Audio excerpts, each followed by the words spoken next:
Hello, everyone. If I can have your attention, please. Yeah, sorry. Okay. It's my great pleasure to welcome you here today to this momentous occasion. We're crossing 5 continents with this consortium, and it's wonderful to be here in the beautiful Coaster Hall for our first of a kind international consortium for research in eating disorders. My name is Gemma Sharp, and I'm very proud to be the primary lead of this consortium since its inception in late 2023. And it truly is a dream come true for me today to reach this milestone and have you all here today joining us in person and online, and also via the recording, which will be made available later. As a researcher and clinician, I'm incredibly passionate about supporting those with eating disorders, as well as their families and their communities. And we are going to hear a lot more today about how joining forces around the world will contribute to meaningful change in our sector. Importantly, we acknowledge the Wurundjeri people as the traditional owners of the land on which the Parkville campus stands. We pay our respects to their elders, past, present, and the Aboriginal elders of other communities. We have an incredibly diverse and rich program planned for you today of individual presenters, a delicious afternoon tea, sorry to everyone online who won't get to enjoy that, and then a mini consortium style panel discussion. You'll notice the QR code on this slide. We encourage you to scan it to download our launch booklet for today. It includes our program, detailed biographies of our speakers, and details of our partners. A word of warning that it is a large file, as you've possibly already noticed, but it's because it's so full of goodness. It's well worth the download. I particularly acknowledge the work of the wonderful Gabrielle. Oh. So one online is sharing. It's not sharing? Oh. Yep.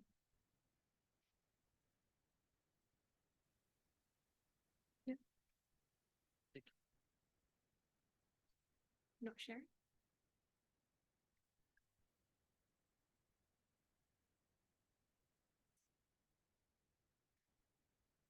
This in?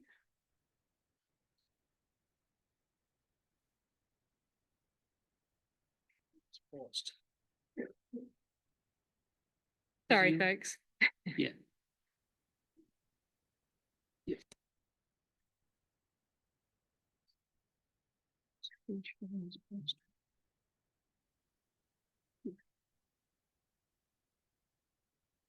Okay.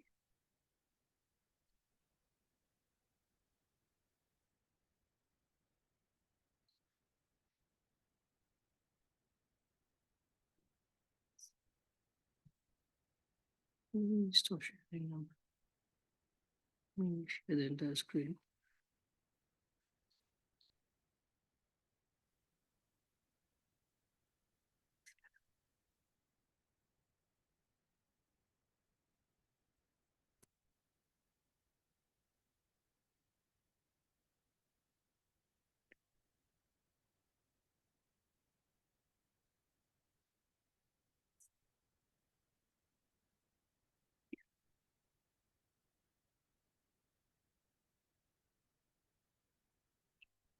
Thank you so much to our technical support there. I hope you use that time to have a good read of that launch booklet because there will be an exam later. So hope you used your time wisely, folks. As I was just saying, we have a very diverse program, and I wanted to extend a special thanks to Gabrielle Lubineczki for her wonderful support in putting together the launch booklet. You'll also notice at the bottom of all of our slides, we have our website address, email address, as well as social media details. You are more than welcome to post about today's proceedings using the hashtag CoRe-ED Launch 2024. Now, without further ado, it's my great pleasure to introduce the secondary lead of CoRe-ED, Dr. Monica Liang Yu, who is a behavioural neuroscientist and is particularly interested in understanding the mechanisms underpinning the development of binge eating disorder and discovering new medications. She's going to be telling you much more about CoRe-ED, so I welcome her to the stage. Thank you, Monica.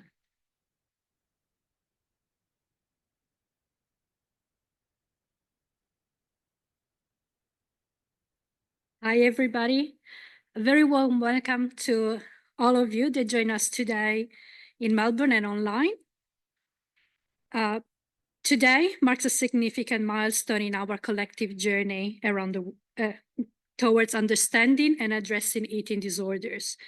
It is my great honor to welcome you to the launch event of the Consortium for Research in Eating Disorders, or CoRe-ED. A year ago, the concept for CoRe-ED was born. Our vision was to foster interdisciplinary collaborations for the research in eating disorders, with the people with lived experience at its center. This is how a multidisciplinary team from Monash researchers came together. Myself, a preclinical scientist, together with Gemma, clinical psychologist, Amutha, a nutritionist from Monash, Malaysia, CK as dietitian, and Simon as a psychiatrist. CoRe-ED was initially funded by Monash University Incubator Grant. However, we are grateful for the support and dedication of all our partners around the world, including organizations from Australia, Canada, Italy, Ireland, and Korea. CoRe-ED is a pioneering initiative dedicated to advancing research, fostering collaboration, and ultimately improving the lives of those affected by eating disorders. Our mission is to bring together everybody in the field, from researchers and clinicians to advocates and policymakers, to create a comprehensive and cohesive approach to tackling these complex conditions. Eating disorders are serious mental health conditions that affect millions of individuals worldwide. They do not discriminate by age, gender, background, or body size, and their impact is profound, not only on those directly affected, but also on their families and communities. We recognize the urgent need for innovative research and evidence-based intervention to better understand the underlying cause, develop effective treatment, and promote recovery. Our consortium is built on the principle of amplifying voices and bridging science and lived wisdom. By fostering partnership across disciplines and sectors, we aim to break down silos and create a unified front against eating disorders. We are committed to supporting cutting-edge research that explores the biological, psychological, and social factors contributing to these conditions. We also strive to translate our findings into practical solutions that can be implemented in clinical settings and beyond, all this maintaining the lived experience at the center.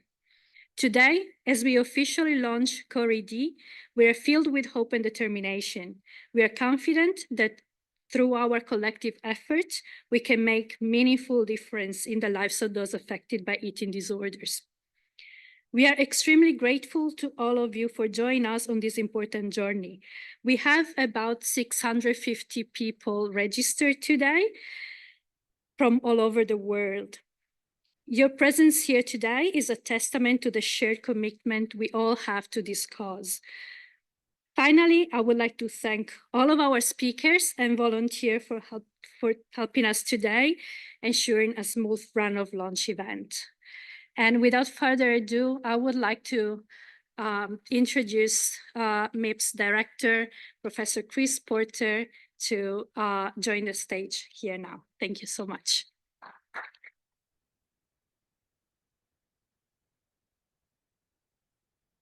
Thanks, Monica, and good afternoon, everyone. Welcome to sunny Melbourne. I'd also like to first acknowledge that we're meeting today on the lands of the Wurundjeri people of the Kulin Nations and pay my respects to their elders past and present, and to extend that respect to any First Nations people in the audience or online today. A very warm welcome to all of you from Monash University and from Monash University's Parkville campus for the official launch of the Consortium for Research in Eating Disorders, a first of its kind international initiative dedicated to advancing treatments for eating disorders.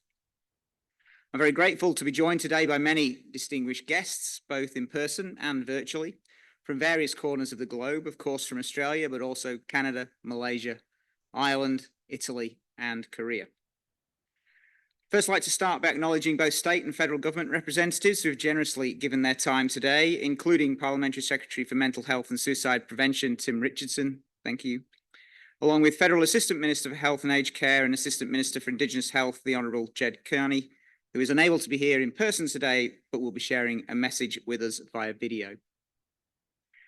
We're also delighted to welcome international guest speakers, including Emily Tam from the National Eating Disorder Information Centre in Canada, Aurora Caparossi from Italy's Eating Disorder Support Organisation, who will be joining us online, and Dr. Anu Surya Ganesan from Malaysia's University Sans Islam. From a little closer to home, I'd also like to welcome the National Manager of the National Eating Disorder Collaboration, Dr. Sarah Trobe, and the Chief Medical Officer for Microsoft Australia and New Zealand, Dr. Simon Koss. It's also a privilege to warmly welcome two very special guests who will be sharing with us their own personal experience of the impact of eating disorders. And so a very warm welcome to Gabrielle Lubinetsky and Julia Quinn. Thank you. I'd also like to welcome and acknowledge our panel of experts who this afternoon will be leading a discussion on how government, researchers, clinicians, people with lived experience and industry can work together to drive and translate research across the entire treatment pipeline from early stage drug discovery right through to implementing new therapies and approaches in the clinic. And finally, of course, I'd like to make a special acknowledgement to the CoRe-ED founders who have been the driving force behind bringing everybody together today.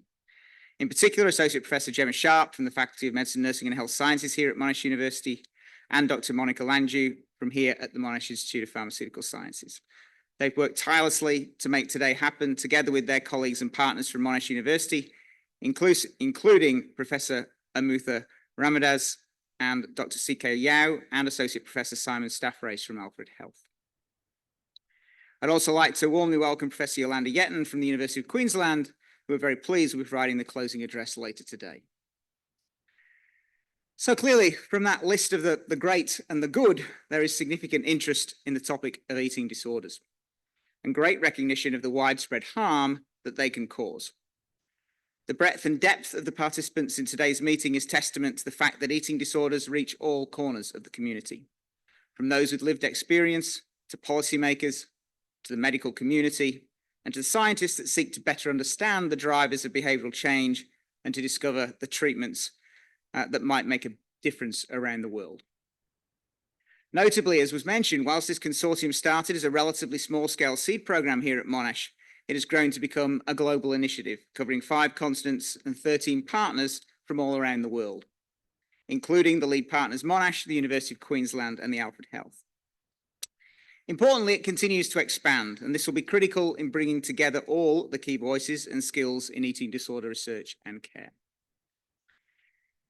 Across today, you will hear from many different viewpoints, but from my perspective and wearing my hat as the director of the Monash Institute of Pharmaceutical Sciences, there is really great opportunity for more rational and specific drug discovery programs to address the broad landscape of eating disorders.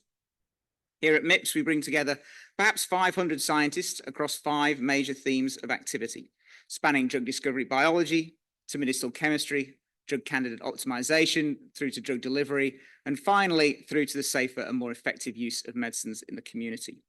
And we look forward, alongside our collaborators, to applying this expertise to drive significant change and to develop new treatments in the areas of eating disorders.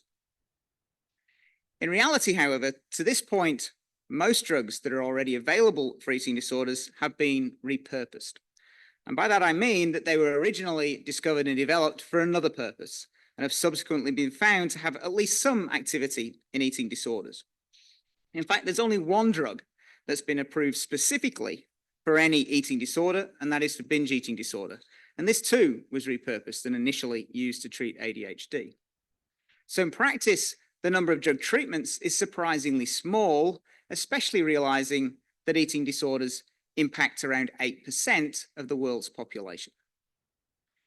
As a result, there is huge scope for advances in drug treatments in this area, and this, of course, is an opportunity well aligned with the broad objectives of the Monash Institute of Pharmaceutical Sciences, and in particular, the recently established Neuromedicines Discovery Centre.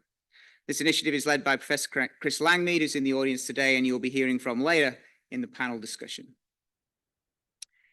That said, whilst drug treatments are our focus here at MIPS, they're only one potential piece of a very large, very complex and very multidisciplinary puzzle that is ultimately trying to improve the lives of those with eating disorders.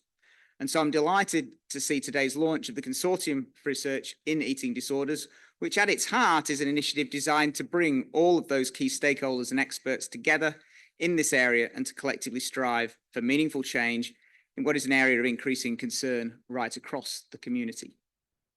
So on behalf of Monash University and the Monash Institute of Pharmaceutical Sciences, we are delighted to host today's meeting, and we look forward to playing a role in whatever way we can in the future of the consortium.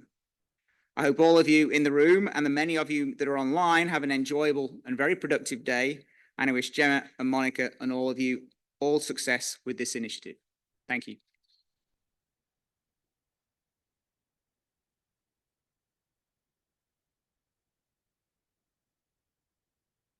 Thank you so much, Chris, for those inspiring words. And I dare say I touch the PowerPoint again and see how we go.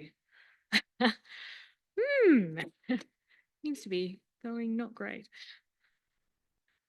Okay. So as Chris kindly mentioned, the Honourable Jed Carney MP was not able to join us in person today, but she very kindly made us a video, which I will be delighted to play after briefly introducing her.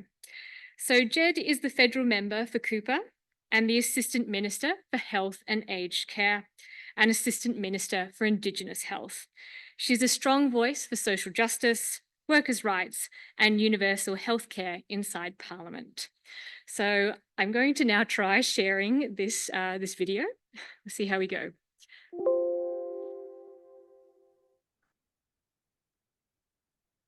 think I'll just discard that. Oops. And share. Oh, geez Louise. Any assistance here? Sorry. Thanks.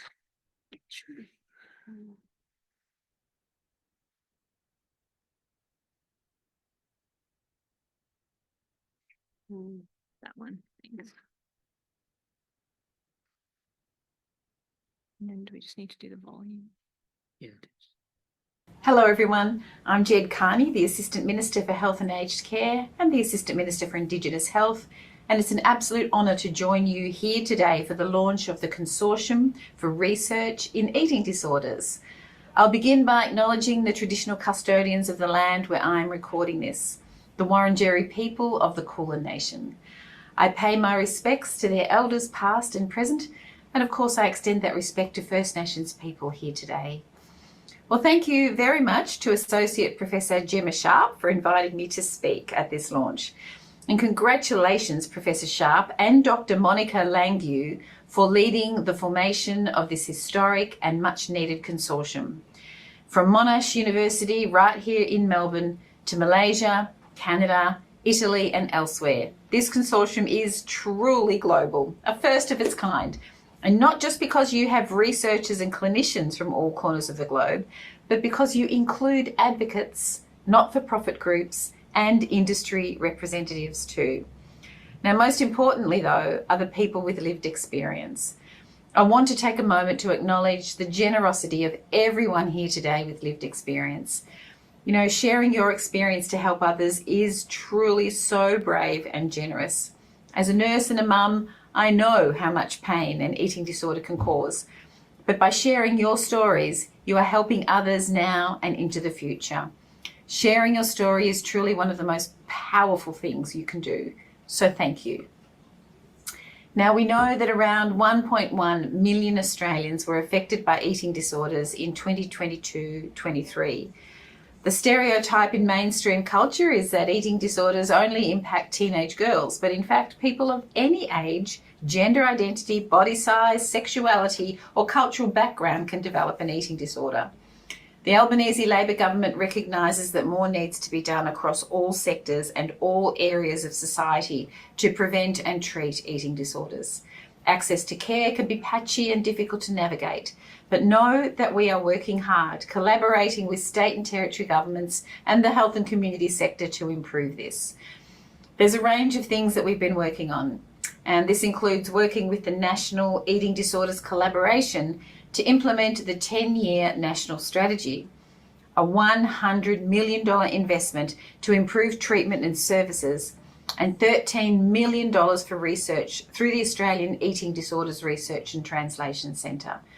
And of course, as you know, the Medicare item numbers for eating disorders were a breakthrough when they were introduced in 2019. It's essential that these items work as intended for patients and clinicians, so we're conducting an evaluation on those items. Now, all this would not be possible without you here today, helping people, no matter their age or background, to avoid and recover from eating disorders. It's a major challenge here and around the world. And together, we are helping make a difference. And the consortium marks another wonderful step forward to produce new knowledge and new therapies sooner. I look forward to hearing about your work. Congratulations to everyone involved here at Monash, across Australia and around the world. Have a wonderful day. Thank you.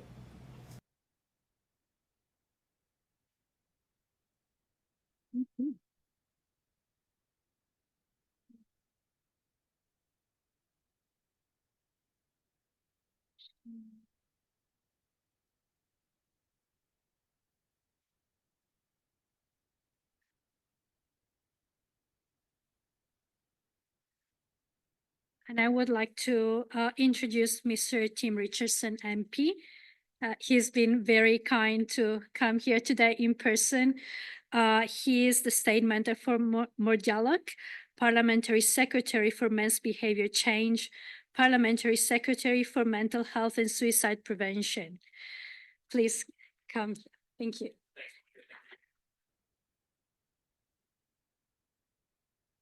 Thank you for that introduction, Monica. It fills me with a bit of trepidation being up here on the control board here. So we'll see how we go. But can I firstly start by acknowledging the traditional owners as well, the Wurundjeri people, and pay my profound respects to elders past and present, and to any Aboriginal or First Nations people that join us here today. And a really warm welcome to anyone with lived and living experiences of eating disorders who are part of this launch. It is a shared journey that we've been on with each and every one of our lived and living experience communities, and how they've shaped the values and hopes and aspirations of this consortium that I'll get to very soon. But it's an inspiring day, and to be able to be a part of this on behalf of the Victorian Government, and to see it in its infancy and to imagine what this might be into the future is really exciting. And to Monash University for the work that they've done in putting this together. To Chris, thank you for your opening words and reflections. Monica, meeting you before and just hearing your passion, energy and purpose was amazing. And a massive shout out to Gemma Sharp. I incidentally met Gemma at the Alfred and I was just blown away. We're there for Jed Carney was on before. Jed probably isn't online, but we're talking about federal funding that had changed and research dollars, and every researcher in the room knows how hard that advocacy and work goes to get extra coin. But I met Gemma, and who was so passionate about supporting people with eating disorders, talking about in the absence of care, how do we keep people connected and supported? And I just was really moved and inspired by your energy and passion. It doesn't surprise me that you're the lead of this consortium, and then teaming up with Monica, whose energy was so great in our meeting before. It's a really exciting time. And for everyone that's joining online and around the world, it's quite a humbling moment to be able to host this consortium launch right here in Melbourne, Victoria, right in an area that is really, Melbourne is known as the medical research hub of the world, alongside London and Boston. So it's well placed here. But as it travels around the world, I'm sure each and every one of you will have the opportunity to connect in with this consortium and to take a moment to reflect on your experiences to this moment, and what does it mean in your research and development? What does it mean for people with lived in living experience that you support, care and love?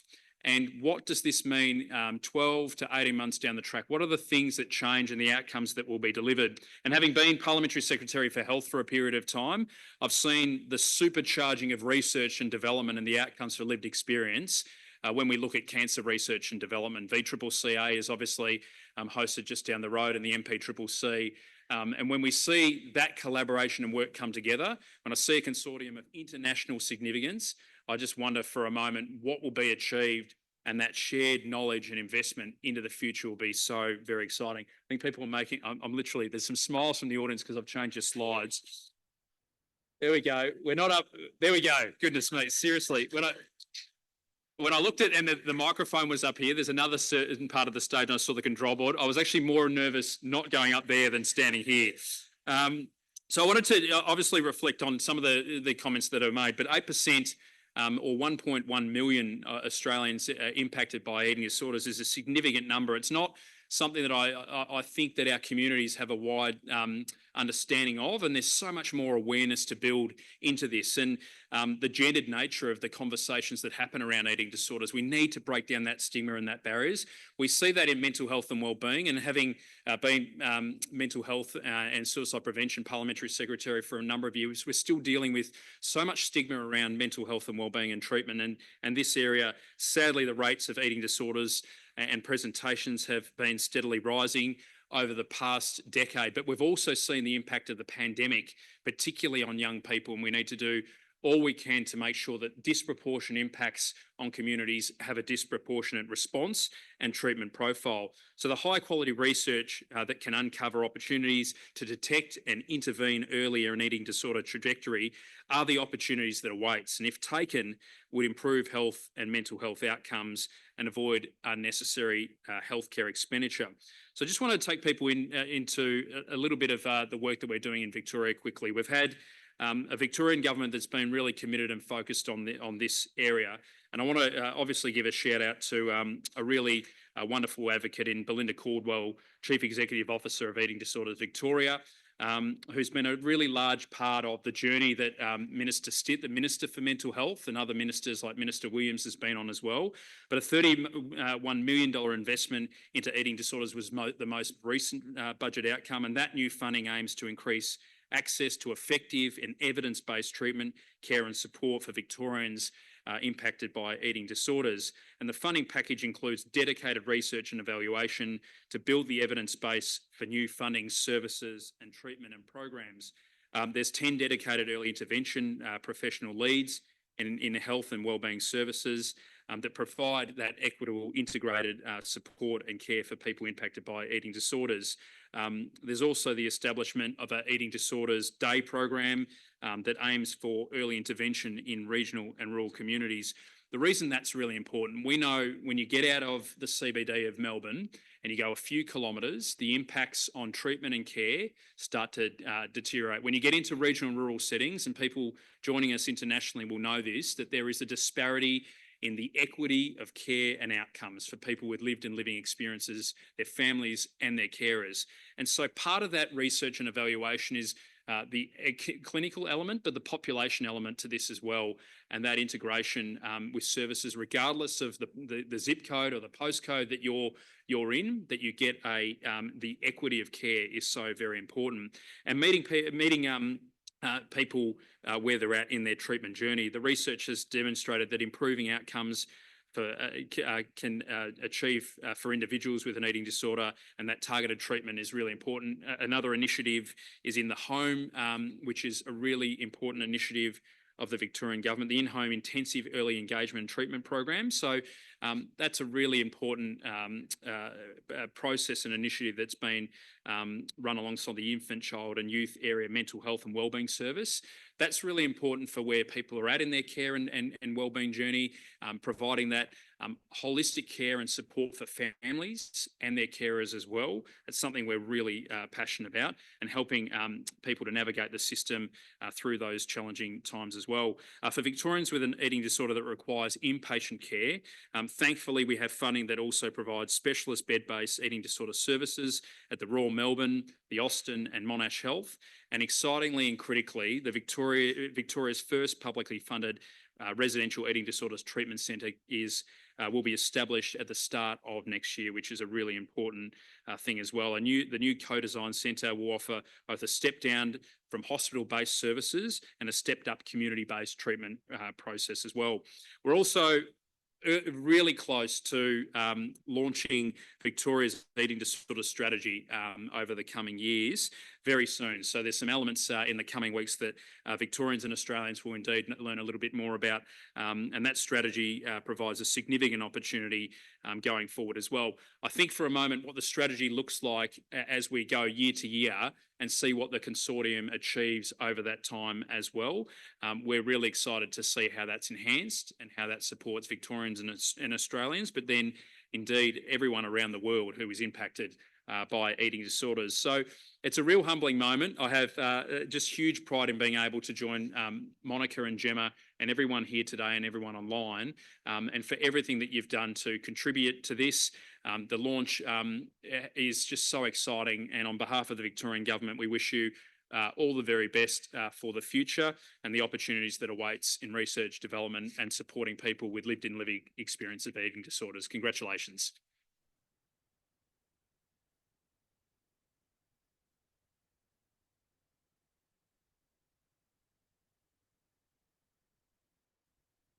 Thank you so much, Tim, for those wonderful words. And I'm so glad you remembered our first meeting that way. I remember we were moving furniture down St Kilda Road that day, and I was probably just incredibly excited to chat about something other than furniture moving. So I'm really, really grateful that you're here today, and that's so exciting that our Victorian eating disorder strategy is coming very soon. I know that'll be a very memorable document that will influence us all. So thank you again, Tim. We have, unfortunately, an apology from Dr. Karina Garland, MP. She very much wanted to be here today, but just her busy schedule didn't allow it. But she wanted me to pass on her sincere gratitude to everyone here for their incredible work and commitment to help so many people. And I suppose I just wanted to share, again, another first meeting with Karina. And it was at a round table at Monash, and I was able to talk to her about the importance of body image, even having a positive body image, even more broadly than eating disorders, how it relates to things like skin cancer checks, sexual health checks. And she seemed quite dazzled by that, although she was probably just smiling politely while I rambled on. But we really hope to have Karina back for another event, and we thank her very much for her support of this consortium ongoing. So I'd like to welcome Monica back, if that's okay. Thanks, Monica.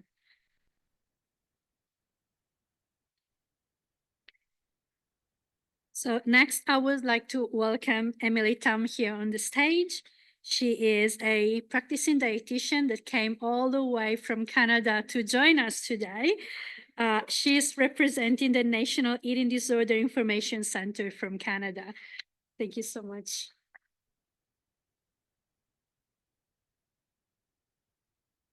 Thank you. Okay, please slides work. All right. It is such an honor to be here representing the National Eating Disorder Information Center, or NEDIC for short, and to have this opportunity to showcase on an international stage a bit of what we do, and specifically how we work to center culture, community, and collaboration. I'll start with a brief overview of NEDIC as an organization, then talk a bit about NEDIC's resource collection created with and for members of the Black, Indigenous, and people of color communities, and then about GEM. Briefly, NEDIC is a registered nonprofit organization based in Toronto, Canada, with three main program areas. One, client support services delivered through a national toll-free helpline and live chat platform. Anyone in Canada can contact us free of charge for information, resources, support, and assistance with healthcare pathway navigation. Two, a community education program. And three, resource and partnership development. We maintain an extensive online resource library, which includes a variety of informational materials that we've developed independently and with community partners, and a national directory of eating disorder service providers. As NEDIC doesn't engage in research per se, I wasn't quite sure at first how to structure this presentation, but then a while back, I came across this research article by Harrison and colleagues in the UK, currently in the preprint stage, entitled Experience-Based Co-Design to Co-Create Inclusive and Accessible Self-Care Tools for Eating Disorders. They note in this article that involving people with expertise by experience to co-design and thereafter co-produce services and resources is a form of participatory action research and is also known as experience-based co-design.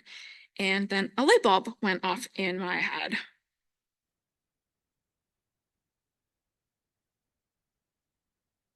The idea to create the resource collection that we eventually titled Let's Talk About Disordered Eating and Eating Disorders in Racialized Communities grew out of the discontent both among ourselves at NEDIC and among the people that we serve about the lack of informational materials on eating disorders in BIPOC communities, especially for the Canadian context. Working alongside BIPOC experts from across Canada, both experts by experience and experts in professional capacities, we created this collection of resources for people who themselves are affected by eating disorders and guidance for healthcare practitioners in providing culturally sensitive care to BIPOC clients.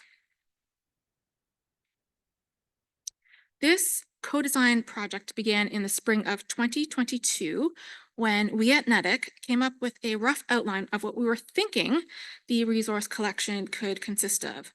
A unique resource for each of the following 6 populations: Black, Indigenous, East and Southeast Asian, South Asian, Middle Eastern, and Latine, as well as a guide for healthcare practitioners. During the summer, my colleague and project co-lead Ari Maharaj and I conducted outreach to announce the launch of this project and invited community members to meet with the 2 of us for individual conversations with us to learn more about the project, the roles available, anticipated time commitments, and compensation, and to let us know about how they were interested in being involved, which could be as a consultant, a writer, or a reviewer. These conversations were also opportunities for us to ask about how we could support them so that they would feel meaningfully and could comfortably participate. We pieced together the project team and carried out individual consultations with each member to gather their insights and ideas. And then between August and December, the content writing team met bi-weekly with us at NEDIC facilitating and developed drafts of the resources. Then the review process took place between December and February of 2023. And as the editors, we at NEDIC considered reviewers' feedback and revised the drafts according to their comments and suggestions. And the resources are available, for free. Oh, there we go. On the NEDIC website. This is the main page, nedic.ca/BIPOC. And here you can see the names of the people who are part of the project team and their biographies.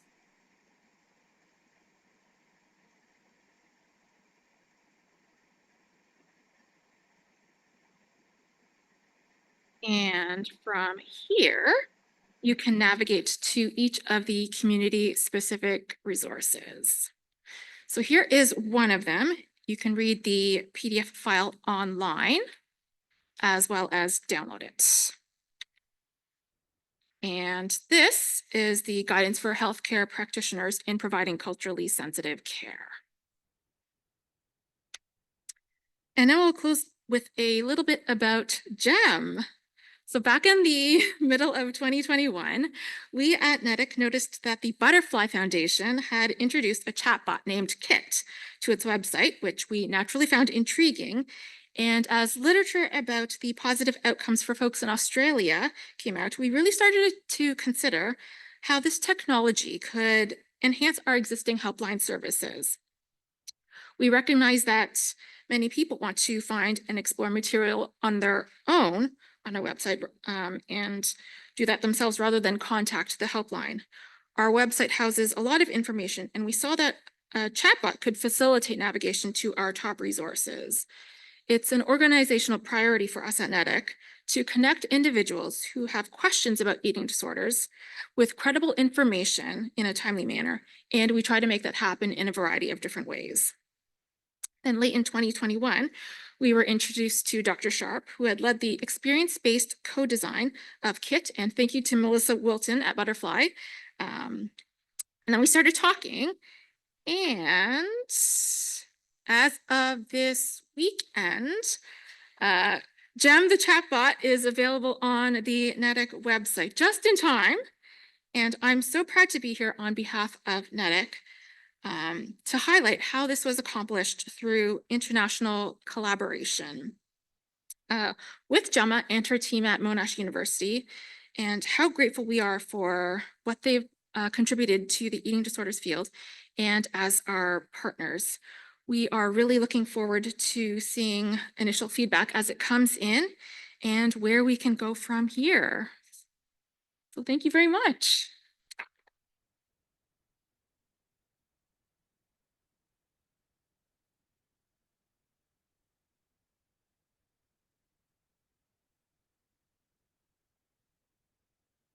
Thank you so much, Emily. And we did launch GEM over the last weekend, didn't we, Emily? And it didn't quite go to plan. And I feel like anything with me in tech has it takes a little while, but GEM is proudly there on NEDIC's website. Please do check out GEM. Thank you so much, Emily and the team, for being such wonderful partners of our team and more broadly of the consortium since its inception.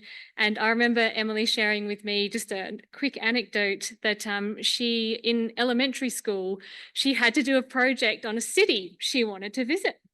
And guess where that was? Right here in Melbourne. So I'm very proud that we could deliver on Emily's elementary school project these years later. So thank you, Emily, for joining us today. And it's with great pleasure I introduce our next speaker, who will be joining us via Zoom, fingers and toes crossed. Her name is Aurora Caparossi. And when I read Aurora's bio, I thought, what an overachiever, honestly. At 23, with a history of eating disorders, she founded Animenta, an association that works on concrete projects and communication campaigns focused on this issue with the aim of rewriting the narrative. Aurora has got up very early. I think she's out of her pajamas. From Italy, I think it's about 5:50 a.m. there. So let's give Aurora a big welcome. I'm going to just should I unshare the slides to let her share? Yeah, okay. And we'll let Aurora take over, hopefully. Yeah, I'm here. Hello, everyone. And nice to meet you, all of us. In Italy, it's good morning. I'm Aurora Caparossi, and in 2021, I founded Animenta. Animenta is a non-for-profit company, and what we want to do in Italy is to create a prevention campaign in school. We work with companies to create more awareness about what is an eating disorder and how complex it is to taking care of people with these kinds of illnesses. And also we work inside the Italian healthcare center for eating disorders. And last summer, we have created the first Animenta camp. That is a new kind of project that we are trying to do also with Italian University. Animenta Camp is a summer camp where 20 girls and boys with an eating disorder are together during a week, during the summer holidays in Italy. And what we do inside this camp is to give those people the opportunity to rediscover their passion, their life. And obviously we work with an equipe, with physician, a psychologist, and a dietitian, and also with all the volunteers that we have collected all over the Italy. But we also have we are doing an incredible work on inside social media. So we are able to connect also lots of Italian people that are around the world and that need support in an Italian language. So what we also are trying to do in Italy, as Gemma said before, is to write and reprogram the Italian narrative about eating disorder, because for a lot of time we maybe don't know what is an eating disorder. We have also a stereotypical imagination about this kind of illnesses. In Italy, also, we have a problem because a lot of people don't feel enough sick to ask for help. A lot of people that maybe suffer from bulimia nervosa or from binge eating disorder are not able to asking for help because we have one story telling about eating disorder that we know has this wide effect. So a lot of people think that only white affluent girls suffer from an eating disorder, but we know that this isn't true. So what we are trying to do also with company, with government, and with Italian institution is to write a new kind of narrative that starts from the history, from the people. In fact, the claim of Animenta is telling stories to raise awareness, because what we want to do is to connect the real people that have suffered from an eating disorder and also family, because we do a lot of self-help group and support group with people that live next to people that suffer directly from an eating disorder. And we want to connect the real life people also with the government, with the institution, but especially with the clinician. So we can, I think in this way, create a more important impact inside our country. Just to give you a scenario, in Italy, we have more than 3 million of people that suffering from an eating disorder, but we think that there are more people because a lot of people are not able to access to the treatment, so they don't have a diagnosis. So we are not able to count in a real way how many people in Italy have an eating disorder, and also we have a problem with death. In 2023, we had more than 4,000 of people death from an eating disorder due to the lack of care. Because in 2023, over more than 3 million of people suffer from an eating disorder, but only 22,000 have the possibility to access to the treatment. So what we want to do with Animenta, also with the company and with our fundraising, is to give the people the opportunity to have a more assessment to the treatment. And also we have creating an online service therapy platform to bring the eating disorder care system in those regions where there isn't a center, there isn't a clinician expert on this kind of therapy. In Italy, we have an important data about eating disorder, that is the 15th of March, because in the 15th of March is the Eating Disorder National Day in Italy, that is created by a death of a girl that is called Giulietta Villa. And in Italy, her dad, Stefano, created this data to create maybe a better place for people that have an eating disorder, but also to give hope. What I said is that is it true that in Italy a lot of people death from an eating disorder due to the lack of care, but it's also possible to healing from this kind of illnesses. And what we need to do as association, as company, as university, as people that have suffered from an eating disorder, but that also are trying to change the system, is to create place, to create a new kind of system that give the possibility to all of people that suffer from an eating disorder to access to this kind of treatment. And also we are working in this period with a center of eating disorder in Rome to research about the connection between social media and eating disorder.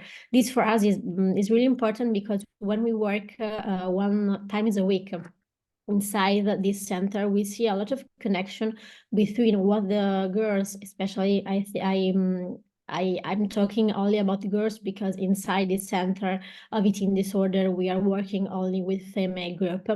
There is a straight connection between what these girls saw on social media and the maintenance of the eating disorder for a long time. So what we are trying to do is to study in this kind of a connection, to have the ability to create a new kind of communication on social media, on TV, and also on newspaper, to create a place where people can ask for help. And where people, has happened to me a lot of years ago, don't feel guilty for eating disorder, because there is no choice suffer from an eating disorder. And this is really important to say to all of people and to all of family that now are currently suffering from an eating disorder. So thanks a lot for this opportunity. I hope to work with all of you to create a more international vision about eating disorder, but also to create a system change inside this healthcare system. So thanks a lot.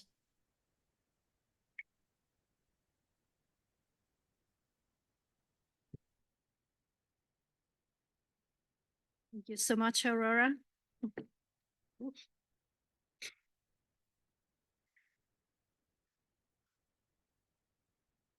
Okay.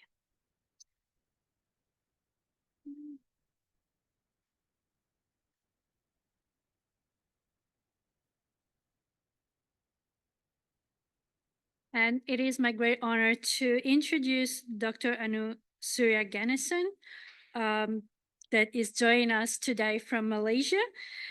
She's a family medicine specialist and a medical lecturer at the University Sains Islam in Malaysia, and she researched adolescent health and primary care. Thank you so much, Anu.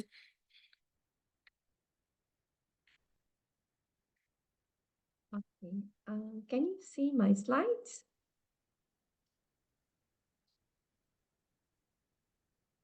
Thank you very much, Prof, for the kind introductions. I hope you can see my slides. Okay, a very good afternoon to everyone. I'm Dr. Anu Surya Ganesan, Family Medicine Specialist and Medical Lecturer from Primary Care Department, Faculty of Medicine and Health Sciences, University Sains Islam Malaysia. Being the primary care provider, we are the first point of contact with patients with eating disorders in Malaysia. At the same time, as well as being the early career researcher, I would like to contribute based on the fresh perspective on collective understandings of eating disorders in Malaysia. So before I go further, I would like to introduce these are my primary care team involved in our department. And also we have recently we have celebrated 20 years of anniversary of our faculty, of Faculty of Medicine and Health Sciences. So this is my faculty as well. So Malaysia is a diverse nation of 30 million of populations characterized by multicultural society, and this comprise mainly of a majority of them being Malays, Chinese, and Indians. And with this diversity, it results in wide arrays of food choices from traditionals to fusion cuisines. However, as an upper middle income developing nation, Malaysia is shifting to a significant shift from the fresh unprocessed foods to the high calorie and often a highly processed food. And these transitions propelled by interconnected factors such as changing in the evolutions of the nutritional compartment, and also there is a technology innovations of food productions and rapid urbanizations with rising income and also increase in the global trade markings.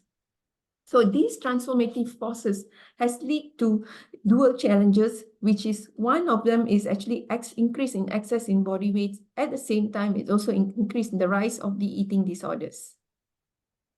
These urbanizations is associated with the promotions of the teen ideal body weight and weight control behavior.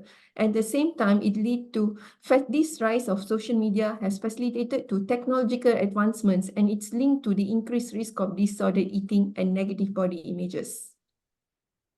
Based on the cross-cultural studies, this shows that Malaysia was prevalence of Malaysia was higher than Indonesia, Thailand, and Vietnam, but it's lower than Myanmar.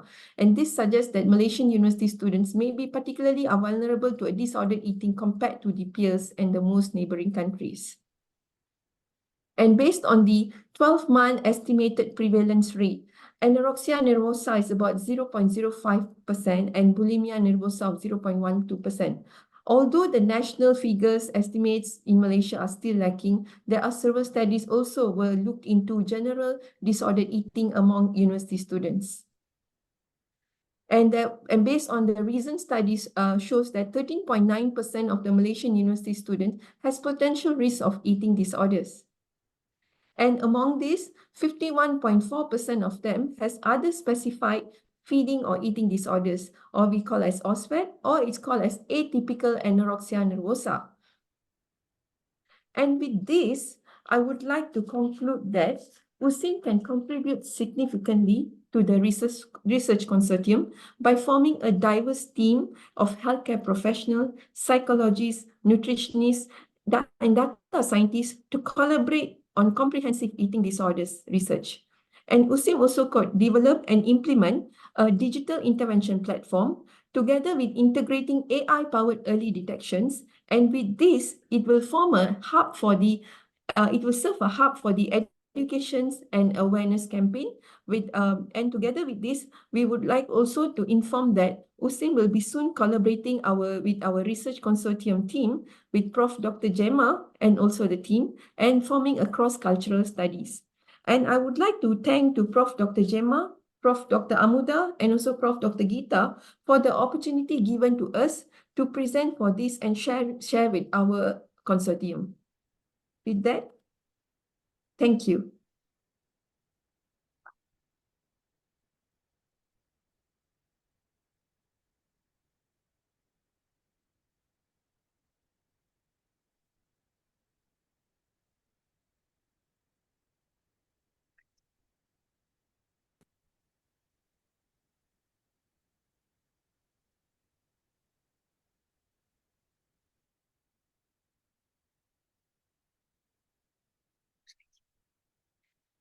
Thank you so much, Dr. Anu, for that wonderful presentation. And collaborating with Malaysia has been an absolute highlight for myself and my team and the consortium more broadly. And we can really see the need there for eating disorder support. And so I'm really looking forward to what the future holds for us. It's with great pleasure I introduce our next speaker, Dr. Sarah Trobe. I feel like we've been a long way together, Sarah. She's an absolute superstar. She is the Australian National Eating Disorders Collaboration NEDC National Director and a clinical psychologist. Sarah, along with the NEDC, leads and coordinates the implementation of the National Eating Disorders Strategy, which you're going to be hearing a lot more about in her presentation. Thank you so much, Sarah. Thanks, Jen.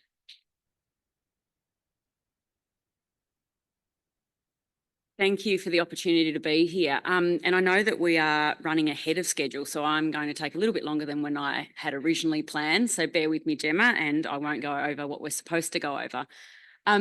I have the absolute privilege of talking a little bit today about some helpful tools and resources and infrastructure that we have here in Australia that can really guide research and guide collaboration, both within Australia and across the world. So I have the really fortunate role at NEDC as an organisation to really support collaboration and to be understanding all of the excellent initiatives that are happening across Australia so that we can share resources and reduce duplication so that everything we do is having the most impact for eating disorders. So it's been really lovely to hear from a few of you today, particularly from across the world.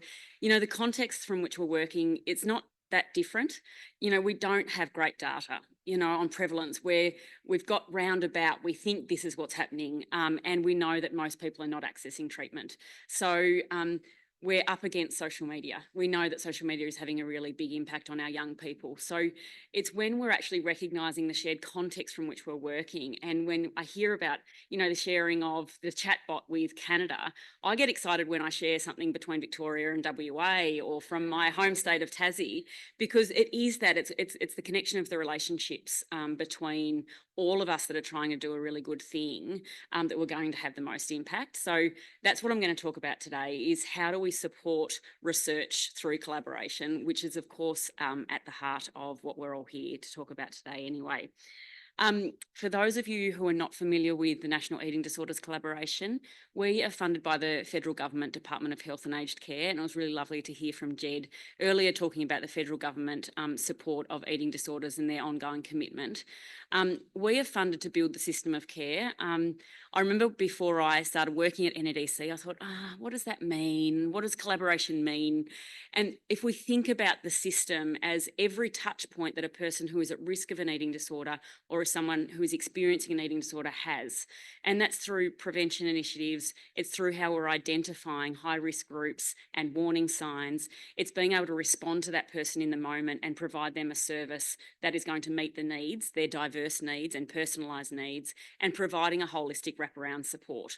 So we've got a pretty big job because we know that the majority of people are not accessing any support, but also that the treatment that we have is not necessarily effective for everyone. So we've got a huge amount of work to do, and it's a complex landscape, but you can see then that there is enough room for everyone to be doing something, and it's that sharing of information and tools that we can be able to do more than what we're already doing.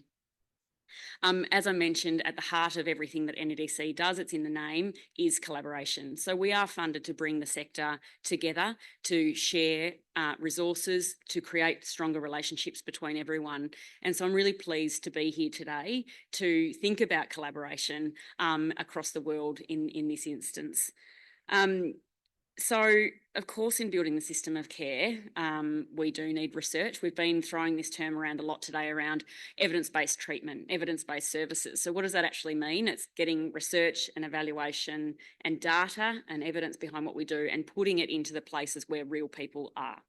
And so when we're thinking about our broad health service and mental health service, that's where we need this translation of knowledge and using the knowledge that is being built and grown across the world and embedding it in all of our local systems. Here, I care about Australia, but of course, it's throughout the whole world because the data is the same. We're seeing increasing rates of eating disorders across diagnostic presentations. So I'm going to focus on two particular resources today to help you understand things that do exist that can guide research and guide collaboration.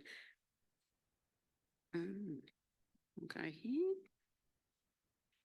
here we go. So if anyone has spent any time with me in the last 12 months, you've heard about the National Eating Disorder Strategy. So I'm pleased to talk about that again today. So we launched the National Eating Disorder Strategy 12 months ago, and that was funded by the federal government. Why we developed it was because the sector asked us to. And when we got asked to develop a national strategy, people don't tend to jump for joy because it's a really, really hard thing to do. So we engaged in years of consultation to think about what does the system of care actually need to look like, spanning prevention through identification, treatment, and that holistic wraparound support for a person. And what are the steps that we need to take to actually achieve that system of care? So we have not had any negative feedback on this strategy. People tell us it's really practical and helpful. So what it does is articulates the minimum standard of what our system of care should look like across those components of the system and 141 priority actions for us to be able to reach that standard. So each of those actions are allocated to a particular stakeholder. So not one person is responsible for or needs to do everything, but all of us are system builders. It's a vague term, but that means you're doing something to improve the system of care for people experiencing eating disorders. So that might be changing the way that we talk about food and bodies in our family. Those are really, really important changes that we can do. And of course, we need government support. We need primary health networks. We need mental health and health services. So what we're doing now is we're 12 months in, and our job now is really to activate all of our stakeholders to be able to understand what their role is in the system of care and to be able to embed that in all of our local services. There are, of course, some of those actions are allocated to researchers, and this is why it's really important for us to be aware of the strategy and see that this isn't a government document, but it's a document for all of us. The other really important strategy that we need to keep in mind is the National Research Strategy that the Inside Out Institute launched in 2022. So this strategy identifies 5 strategic priorities to build the exceptional research culture that generates innovative research, which can be translated into practice. So you can see again, it's that information around which getting all of this evidence, which sometimes feel that it sits in universities but we actually need to get that information and translate it out into the real world. So we need to be thinking about who the research workforce is, that it doesn't have to sit just in universities, but we're actually connecting research with existing health services, mental health services, eating disorder organisations, and that we're building those research translation mechanisms between people and funders as well. So of course, at the heart of this research strategy is collaboration, and that's collaboration across individuals and disciplines, organisations, sectors, and community. So, here we go, that's right. So in terms of why I'm talking about dry strategies, because sometimes they can appear dry and they're long, is that there's a lot of information in these strategies that can be really helpful in you making decisions about how you're evaluating, how you're researching, and how we're getting information out there. So they are tools. They're not something to be sitting on the shelf collecting dust. And so whilst you might pick it up and go, oh, that is a bit long and I don't have enough time, start somewhere. Just start with one chapter off and go, how does this relate to my work?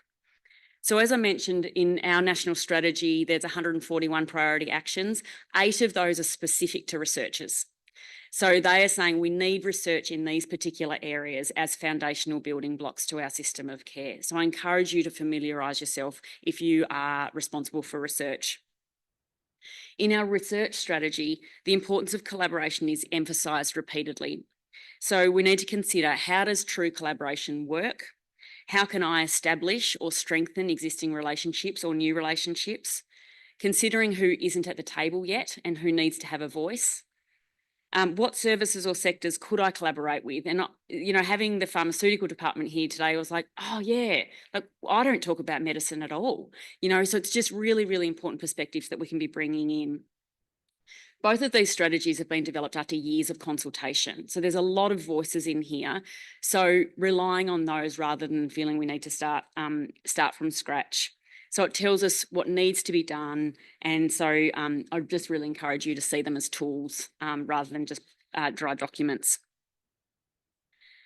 So we're all here because we're committed to improving outcomes for people at risk of and are experiencing eating disorders. So I just really just encourage you to keep in mind that it's not one person's job, it's not one organisation's job, that all of our collective efforts are going to have a much bigger impact for those people across Australia and across the world currently impacted by eating disorders. And the numbers are really, really shocking. So I encourage you to use the infrastructure, use those resources that I've outlined today.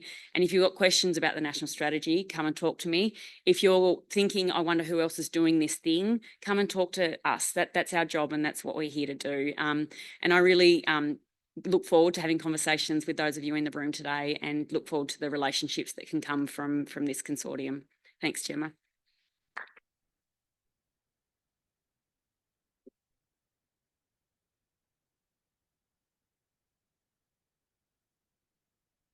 Thank you so much for introducing us all to the National Eating Disorder Strategy.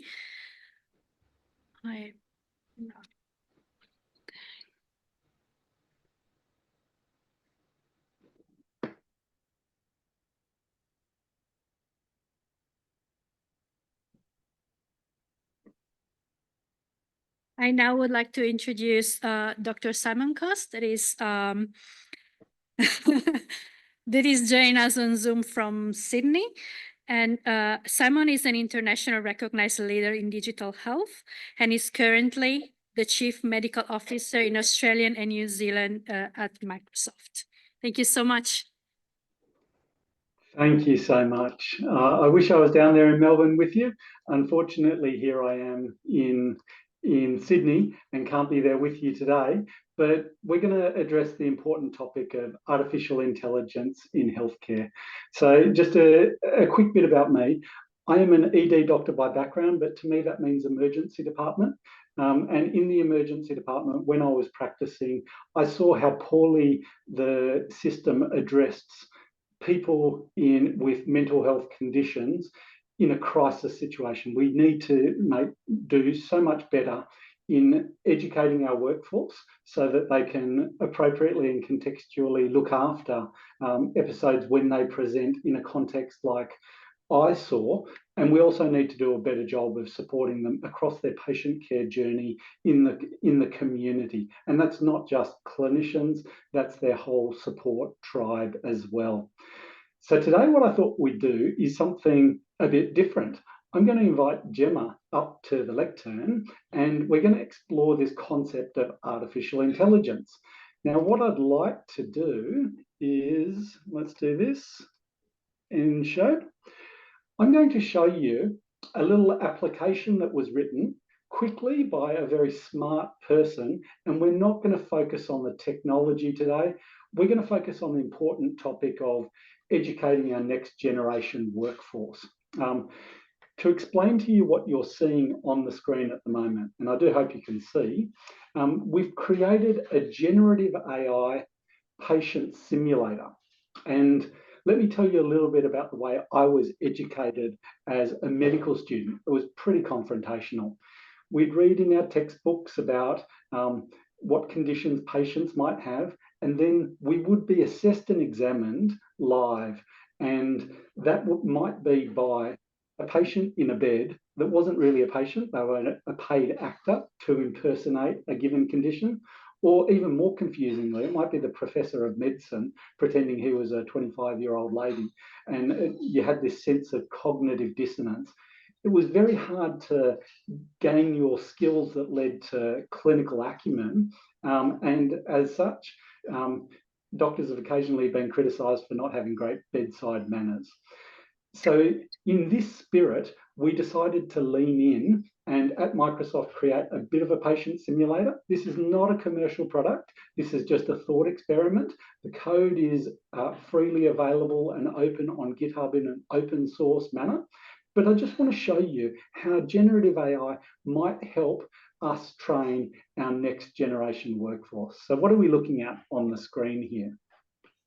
For these short case examinations, what you'd have is the professor of medicine would have all of the patient history, and there are multiple vignettes, different patient scenarios here, unexplained weight loss, stress-related symptoms, a 65-year-old lady in emergency with chest pain, that sort of stuff. And then you can start to talk to this patient. Here is the patient, and now as a medical student, all I have is, you've got a 65-year-old lady in the emergency department with sudden severe chest pain radiating down her arm. I don't have what the examiner would see, all of the full detailed case information, and now I need to talk to them and try and figure out what's going on. Rather than take a curated vignette like this, I thought what we could do is create our own net new novel scenario, never been seen before. So together with Gemma, we came up with a few ideas. We've got a 25-year-old woman with a diagnosis of disordered eating. She developed anorexia in her late teens and now has weight restored, but still has some body image concerns and food worries. So we'll make sure that she's a young adult with a random medical condition, and we're going to generate this scenario. And what will be generated here is a bit of a story. So we've got a 25-year-old lady presenting to the clinic for routine follow-up. She has a history of disordered eating, having developed anorexia in her late teens. Her weight is now restored. She continues to experience significant body image concerns and frequent anxieties about food. Her medical history includes a previous hospitalisation for severe malnutrition at age 19. You can see how it's generating this story. They're waxing lyrical here. On examination, we've got a BMI of just over 20, some vital signs, fatigue, adheres to a balanced diet. Okay, now we've got a bit of a story and we can start talking to this patient. Gemma, would you kindly play the role of the clinician here? We'll start a conversation and we'll get to know this young lady. Thanks so much, Simon. And I feel as nervous as when we did this in the practice run that I'm put on the spot as a clinician. So if any of the clinicians in the audience want to correct me, they're very welcome. I would like to ask her why she's seeking support at this time. Why are you seeking support at this time? And as we go through, not only are we going to get answers, and here's an answer, I've come in for a routine follow-up. Even though my weight is now within a healthy range, I struggle a lot with how I perceive my body, and I have pretty constant anxiety about food, working really hard to maintain a balanced diet, but I get distressed about portion sizes and the content of my meals, especially when I'm feeling anxious. And I also still experience occasional dizziness and fatigue, which worries me. I guess I need some reassurance and support to help managing this. In addition to this patient speaking to us, we're going to get feedback on our bedside manner as we go through. So the patient is likely exhibiting subtle signs of increased tension, such as fidgeting, avoiding eye contact, displaying a nervous smile, indicating they may feel misunderstood and need emotional support. And it gives you tips on how you might engage better. Next question, Gemma. Thank you, Simon. And that's actually better than the feedback I normally get. So I'm feeling confident. The next question I'd like to ask is what she hopes to get out of treatment. You hope to get from treatment. Let's see. Really hope to get better at managing my anxieties about food and my body image. It can be really overwhelming, especially when I'm anxious. I want to feel more comfortable and less distressed about eating in portions. Plus the dizziness and fatigue are worrying. So I hope to understand if there's something in particular I'm doing that's causing that. Mostly, I just need support and reassurance that I'm on the right track and things can get better. Next question. Yes, next question. Okay. Or in an alternative, we can go do tests. We can go do procedures. If we find ourselves stuck, we can ask a mentor. Does anyone have a suggestion of where we might go? Let's ask the mentor. Thank you, Simon. We've done the phone a friend here and we'd like the mentor, please. Okay. What should I ask next? Brilliant. I ask next. Whoops.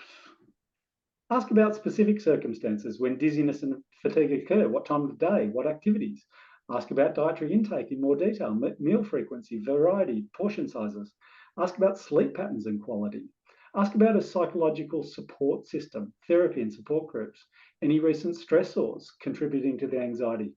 Are there specific foods or meal situations that trigger it? And ask about physical activity levels. I'm no clinician specialist in the field. They seem like pretty reasonable questions.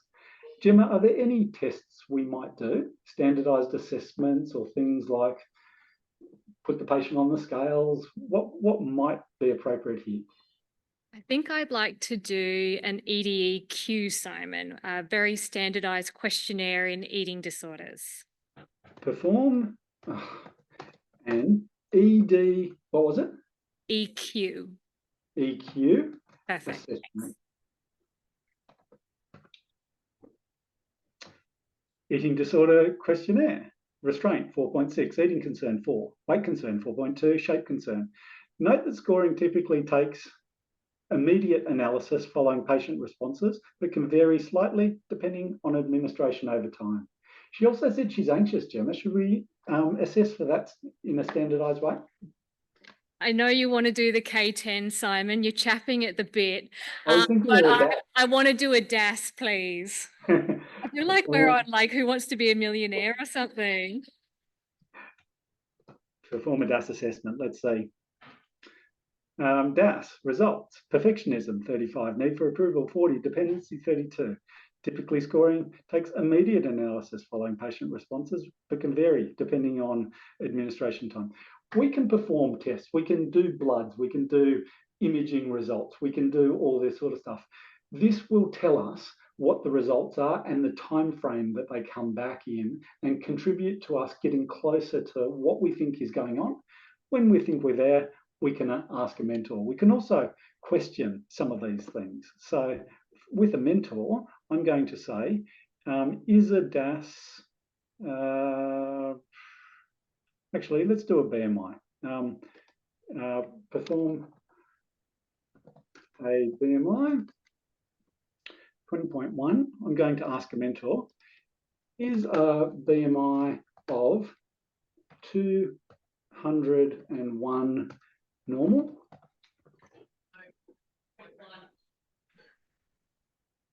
A BMI of 20.1 falls within the normal range.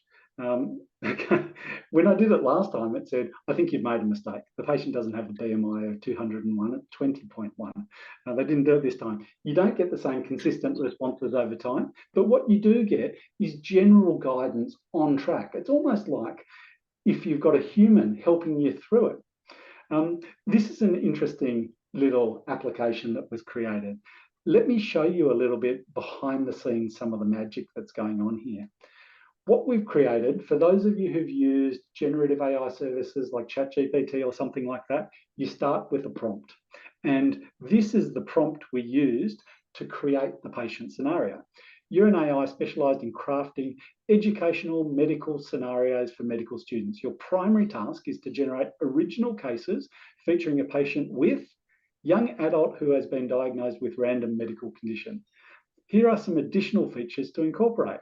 25-year-old woman with a diagnosis of disordered eating. You can see how it took what we put in, it used it to create that novel scenario. And then there's a prompt that talks about the patient. You're an AI specialised in simulating patient scenarios for medical education. I'm going to ask you questions. Stay in character. Don't tell your diagnosis. And then tests. You will come back with test results, procedures performed, and this is a mentor as well. As a seasoned medical consultant in Australia, your role is to mentor a junior doctor navigating a complex case. So all of this was created relatively quickly and easily using these generative services. And you can see how artificial intelligence, everyone focuses on diagnosis and treatment, might help in another domain, like the important role of our health workforce education and skills acquisition. So that's all I had for today. Gemma, I think you did wonderfully. Our patient's in good hands, and I hope that was interesting. Thank you so much, Simon. Round of applause there. And we would gladly have you as an eating disorder doctor if you're willing to drop the emergency department. You can let me know. Thank you so much, Simon. Okay, brilliant.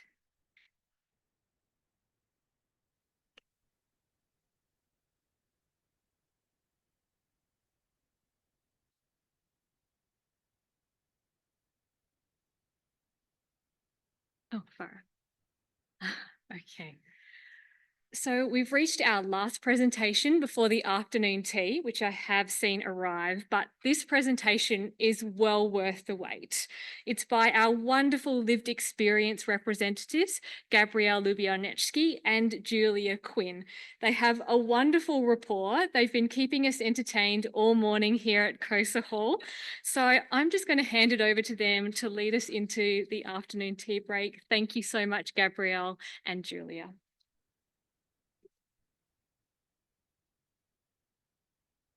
There's some nervous energy going on here. A lot of pressure. We're going to look after each other. Yeah. It's okay. We've promised we won't break out in song, even though we've thought about it. Or interpretive dance, but maybe later.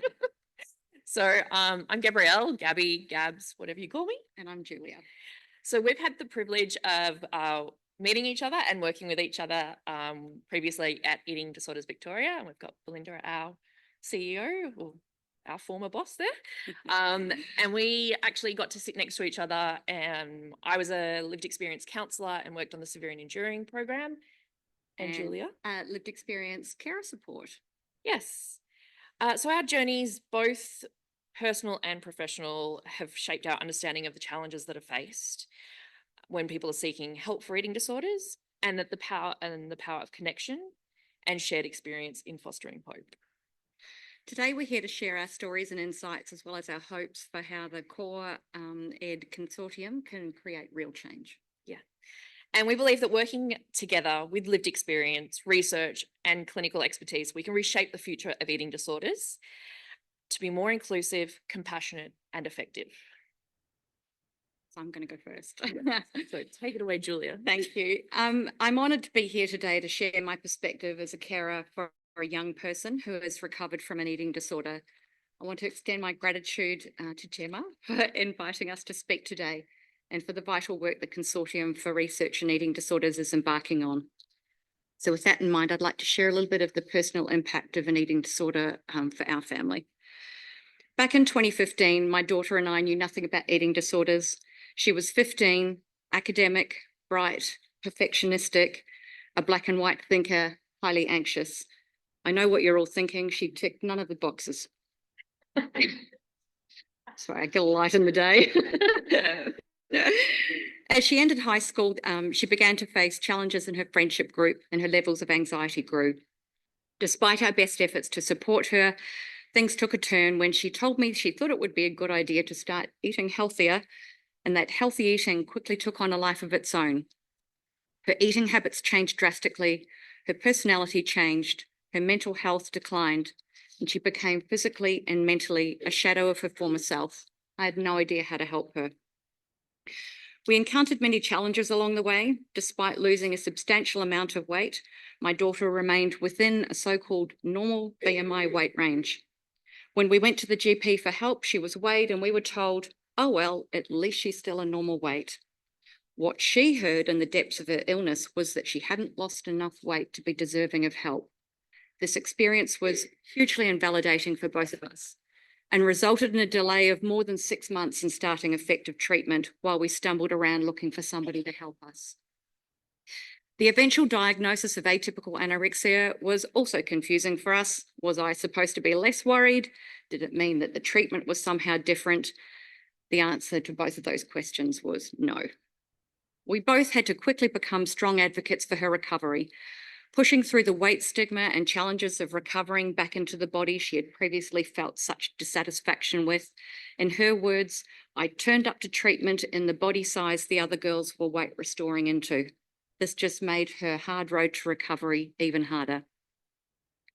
The experience of an eating disorder was so incredibly isolating, lonely, and one of the hardest things we have done together. I'm constantly in awe of my daughter's strength and resilience, and while I feel a great deal of gratitude that we have made it through this together, I also experience grief for the lost teenage years and the life experiences that she missed out on, the people who didn't understand, and the friendships that didn't last the distance. I am grateful for the people I have met along the way that did support us, clinicians who really listened and understood and never made us feel alone or judged, family who love us and offered their unconditional support, other carers and families who generously shared their time, their stories, and their knowledge. My daughter is 24 now. She's recently graduated from university, and she's spent the last couple of months traveling around Europe, sending me fabulous photos of all the pasta and pizzas and gelato that she's making her way through. And she's now preparing to start her master's in genetic counselling next year. I fully acknowledge the privilege we experience of being in this position, and we didn't get there without a village of helpers. People who truly strive to see us and listen to us and offer their unwavering support and compassion every step of the way. And to all of those people and you, we can't thank you enough. Thank you, dearest. So my story is along the same lines of Julia's, but today I stand before you not just as a clinician and a researcher, which I now am, but as someone who had lived experience of an eating disorder. 25 years to be exact. And my journey began at 13. So a critical age where a nurturing presence of healthcare would have been paramount. Yet what I encountered was a path woven with invalidation and sometimes, unfortunately, neglect by those who were entrusted in my care. From the age of 17, when I first sought professional help, I was dismissed with a kind of wave of the hand and told that restricting food intake and self-harm were merely rites of passage for a teenage girl. At 23, underweight and struggling, I was carried into the emergency department by my mother, only to be labelled with borderline personality disorder. And I know some of my clients watching who are logged in today will be familiar with that story. And it was a tag that overlooked the glaring signs of my eating disorder. And the response to that was even worse. Heavy medication that blurred 2 years of my life into a fog that I could barely penetrate. When I dared to question the dosage or try to find another way, I was branded non-compliant or difficult. The culmination of these years of being unseen and unheard led to a crisis just after my 30th birthday. I was admitted again to a locked ward, which was very fun. And I was relegated to the status of an inconvenience. I was accused by nurses of taking up a bed that I didn't deserve. And in the midst of this turmoil, my desperate attempts to cope, such as purging in the shower after meal times, stealing knives from the locked ward, were overlooked by those who were supposed to help me. It wasn't until I was 34 that I encountered a psychologist, and she knows who she is. I believe she might be watching today. And she said, "You don't need to pretend with me. I hear you. I see you. I'm not scared of you, and you are not too hard."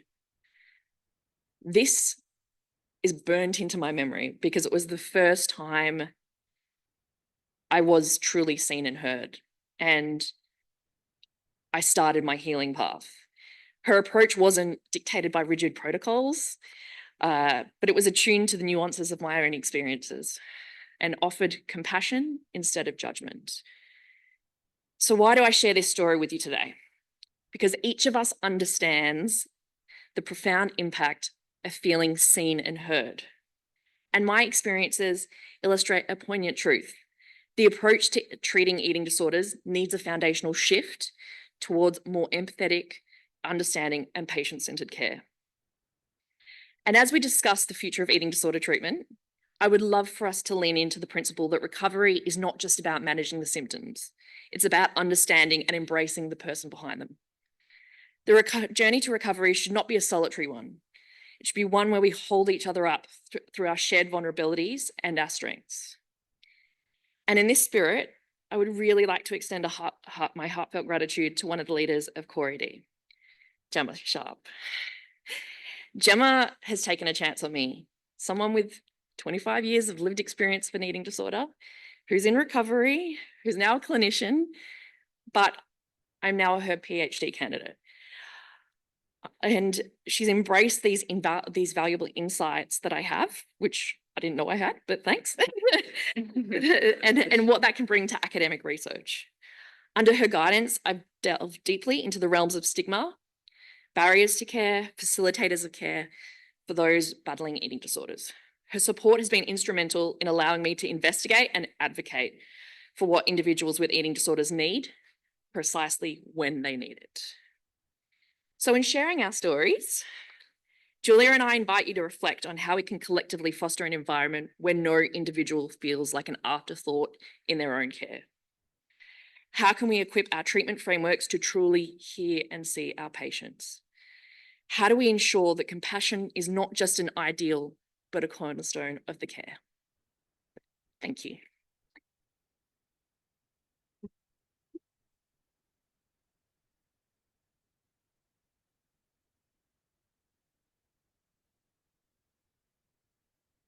Thank you so much for sharing your stories with us.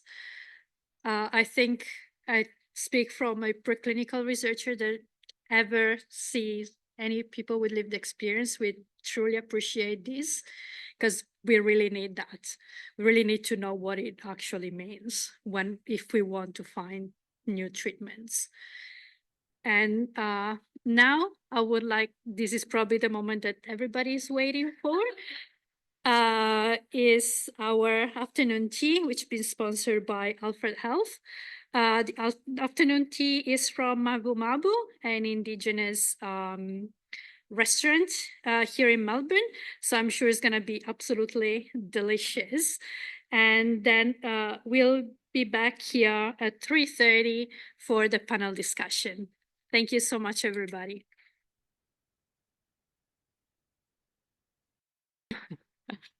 So some eagle-eyed folks brought to my attention that the QR code for the launch booklet had reached capacity. So I put the URL on the slide. If you'd like to type that in, you're more than welcome. I'll just let you do that. So clearly I can't run that exam that I promised I would do on the launch booklet. So you're off the hook. And instead, we'll move forward with our program. So I'm just going to give you another little second to take a photo or pop that into your phones.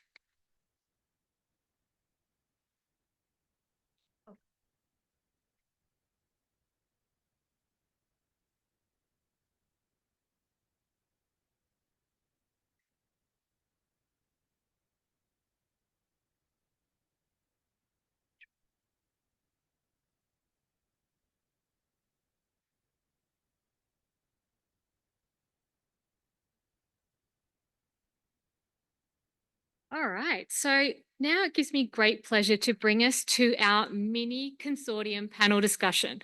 So I am fulfilling two lifelong dreams today, launching an international consortium and having my own talk show. And I can't wait to hear what our panelists have to say. And I'll make sure that they have their microphones. That went well.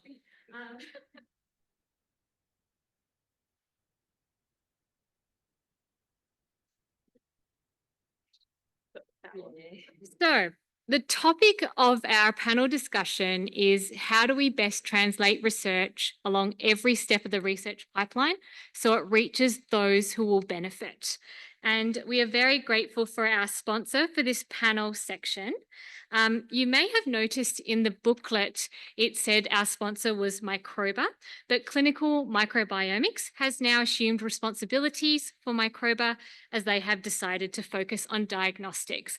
And Jacoba, one of our wonderful panelists, is welcome to talk more about that, but we're very grateful to Clinical Microbiomics for their ongoing sponsorship of our panel discussion.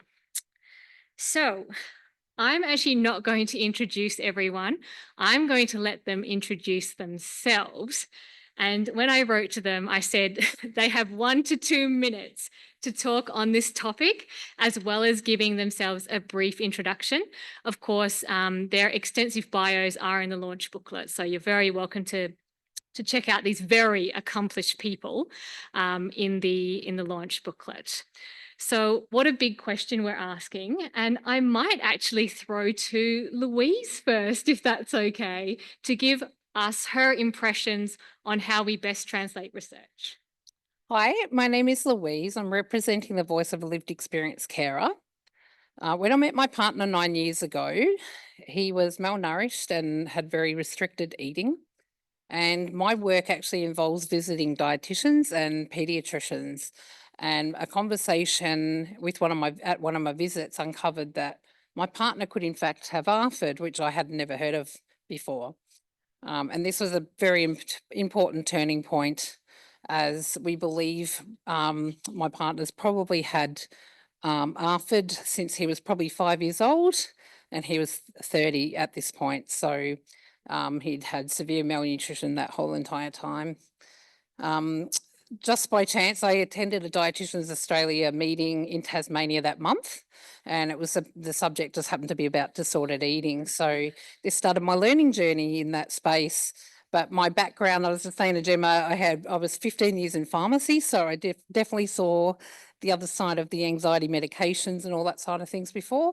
And I work now in medical nutrition.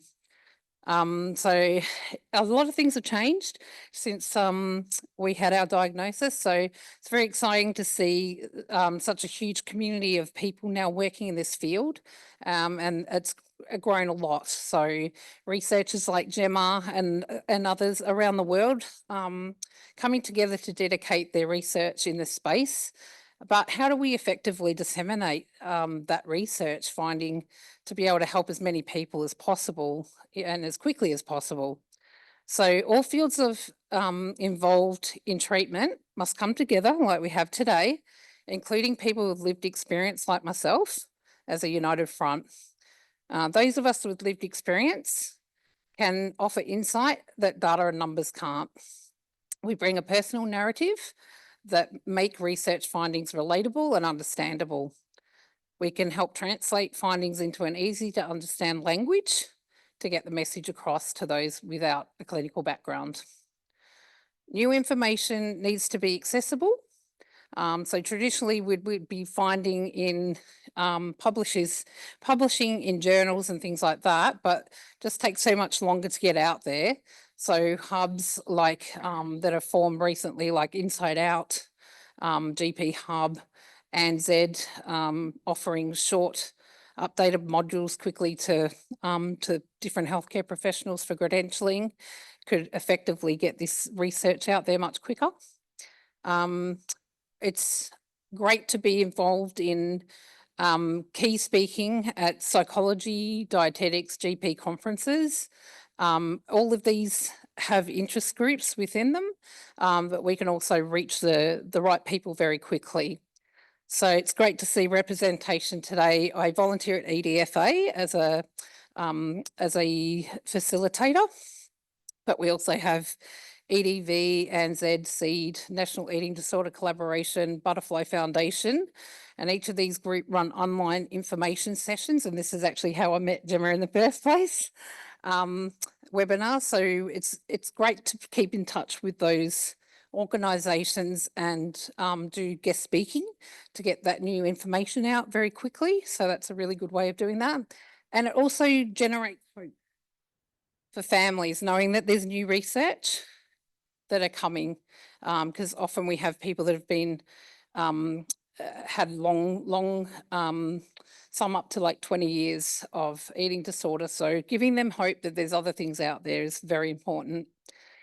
So to conclude, translating research into practice requires a multifaceted approach.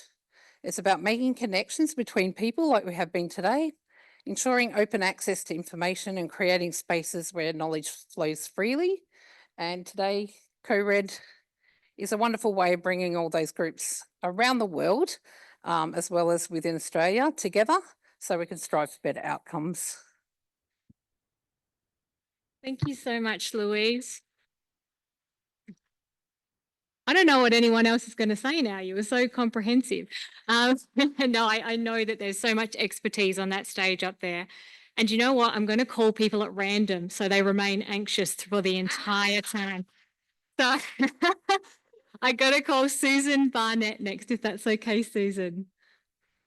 Thank you. Thank you. Hi, my name's Dr. Susan Barnett. My background is I'm a GP psychotherapist and a medical educator, and I'm also on the board of ANZ, and I joined them in particularly because I realised there wasn't a GP voice in the eating disorder area, and I'm incredibly passionate about improving this area of medicine. And the thing that really stands out to me, I'm a clinician working in the trenches. I'm not an academic, I'm not a researcher. And I've been really fortunate to meet all, as you said, meet wonderful people, definitely including people with lived experience and carers with lived experience. But how do we get it out to the other private clinicians working in the trenches? And, one of the things, I'm going to talk about the elephant in the room, we need more money. So, what you said about GPs being kind, care and compassionate, or clinicians being kind, care and compassionate, we want to be. I'm a big promoter of whole person care, but it's very hard to do whole person care in a 10-minute consult. And my big political rant is that GPs get favoured for doing 6-minute medicine. We get penalised for doing prolonged medicine. So my thing is, how do we get to the people working in the trenches? And they're all certainly very busy, and I know until I've sort of joined ANZ, I didn't know how to get in contact with all the amazing clinicians here. So I definitely agree we need to join everybody. We need more funding. We need better item numbers. I would love to have Medicare item numbers to include lived experience, because for a lot of my patients, they can't afford to pay for recovery coaches. I'd love to, let's do prevention, let's do education. So I was talking to Emma earlier about the fact that doctors in particular, which is my area, we are not taught about eating disorders. We're not taught about psychological medicine. When we're taught about whole person care and general practice, but then we're put into a system that is not actually realistic to do that sort of medicine. So I think we need more money, and we need more amazing people like you guys. And also, I'll be the controversy, the obesity issue. Me and my beautiful colleague, Karen Spearman, we really debate about how do we manage people who are in larger bodies with metabolic issues, but we don't want to cause eating disorders. And there's a big divide between the medical doctors treating obesity, where there's a lot of drug companies paying big money to do that, and then us little souls in eating disorder who are just desperately trying to get funding. So everybody needs to talk. We need to have more funding for case conferences. We talk about best step carers doing case conferences, and I certainly do that in my practice, but I know not many people do, because trying to get 3 or 4 people together at the same time is very difficult. Fortunately, the government has created case conference item numbers so we can do it, but we need more. So I'm not really answering the question, but I hope, I think we just need to listen to everybody involved and stop the othering. We're all generally here to care, but when you're working in a system that's broken, it's very difficult. So I think we need to really try and get more money. If there's anybody in the government here, please listen. Thank you. Thank you so much, Susan. I honestly feel like you answered the question and about 10 others. So thank you. And I'm going to be controversial and hand to Chris Langmead now after that, if that's okay, Chris.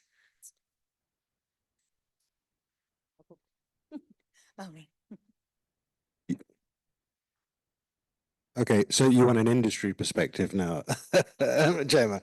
Okay, so my name's Chris Langmead. I'm the director of the Neuromedicines Discovery Centre based here at MIPS, and I'm also CEO and co-founder of a company called Phrenex Therapeutics that works in developing schizophrenia medicines. But my background is essentially in new medicine, drug discovery and development for CNS and psychiatric disorders. And so in thinking about the question that's been posed, and I was trying to think about all of the points that would be needed to be addressed in terms of better translating the research pipeline. I've sort of come with 5 very, very brief points.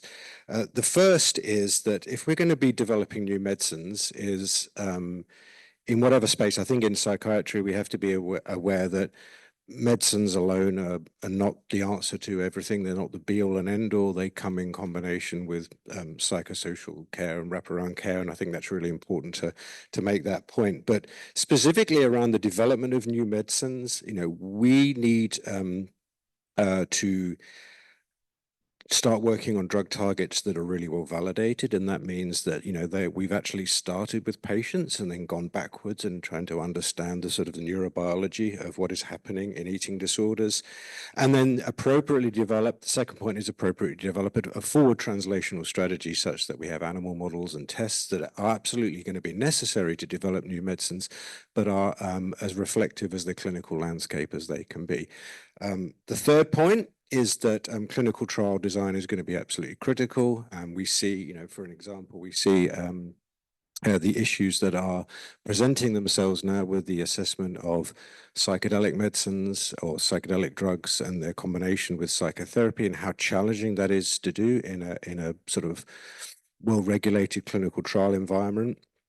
And the fourth point is around ensuring appropriate and patient recruitment and retention into clinical trials to actually make those trials sufficiently powered and informative. And the fifth point, and this is where I can understand it might get a little bit controversial, is actually going to be commercial engagement, because the reality is that for a very late stage clinical trial where a new medicine is going to be looking to be registered and approved, that it inevitably is going to require some commercial sponsor at that point. But what can a consortium do essentially for these 5 points? So I think for the first two, the validation and translation, this is really about better understanding the neurobiology. And that's why bringing together people who are experts in the neurobiology with people with lived experience and patients is really important to actually understand what it is that we're trying to model. If we start with the patients and work backwards to ensure we best understand the human disease as possible. In terms of the clinical trial design and patient recruitment and retention, I would like to say it's relatively obvious that bringing together lots of like-minded people with a common vision could only really help in terms of ensuring that we get the right trial designs and sufficient numbers of patients onto those trials that represent the patient population at large and not just a proportion thereof. And for the fifth point, in terms of commercial engagement, what I would say is by addressing those previous 4 points, what you will do is you will lower the energy barrier for commercial partners to ultimately engage with that process in the long run. So from a commercial or industry perspective, a lot of people would say, eating disorders, it's not a big market. Well, it's not a big market because you don't work in it. And it's also, it's too hard to run clinical trials. So I think this is where a consortium like this can do a lot of work to reduce those barriers to engage with the parties that ultimately are going to be necessary in order to prosecute the large stage clinical trials that will need to bring a medicine to development.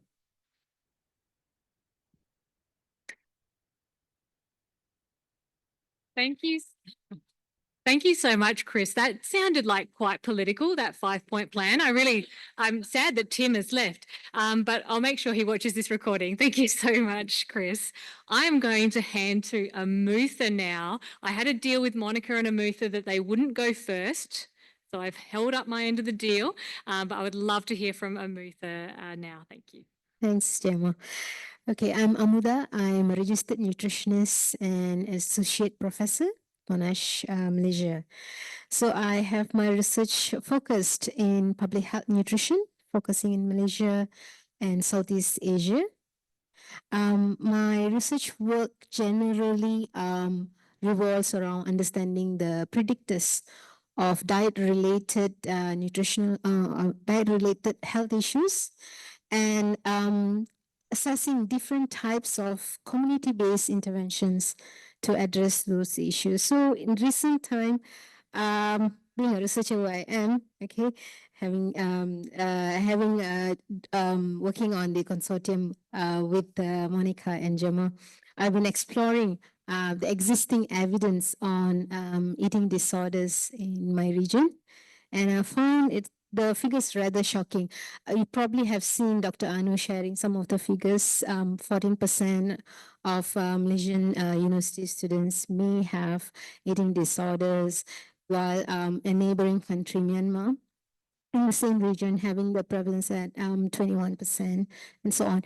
But most of our studies leaning towards screening, but not towards diagnosing or finding out the barriers why our population or communities who might be suffering in silence but not seeking any help. In fact, we do not even have a targeted programs that actually can educate the community or population on eating disorders. So we are at really an infancy stage, I would say, when it comes to eating disorders. So it's amazing to see that you have national level strategies being formed, huge organizations looking at eating disorders. And I can see that we are a long way to go, but being part of consortium should actually speed up that process. And that's my hope, and that's why I'm here. Thank you.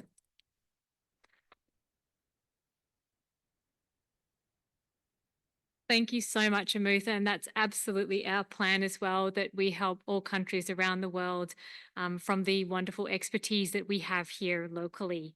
I'm going to hand to the wonderful Sam next, if that's okay, Sam. Hey everyone, my name's Samuel Fisher. I'm an Indigenous man. I'm a Waka Waka man from a place called Cherbourg in Queensland, but I've lived most of my life in the northern suburbs of Melbourne. I'm a PhD candidate. I'm right at the end of my PhD, trying to write my thesis at the moment in clinical psychology, and I guess my focus is on Indigenous health, particularly the mental health and wellbeing of Indigenous men and boys. Alongside my studies, I work at the Austin Hospital as well in the Infant, Child and Youth Mental Health Service as a Indigenous Mental Health Liaison Officer. That's a long title. Yeah, I guess in my short kind of clinical experience, I've worked with a lot of young people with eating disorders, and I can understand how devastating and how impactful it is to have to experience one. I guess my approach to mental health and wellbeing is really deeply rooted in my lived experience as an Indigenous man, and I guess my research explores decolonized ways of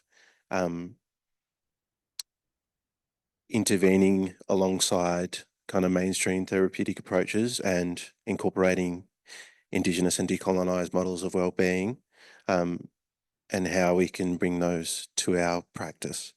I've published a bit of work on social emotional wellbeing and men's groups. Please download it and cite it if you can.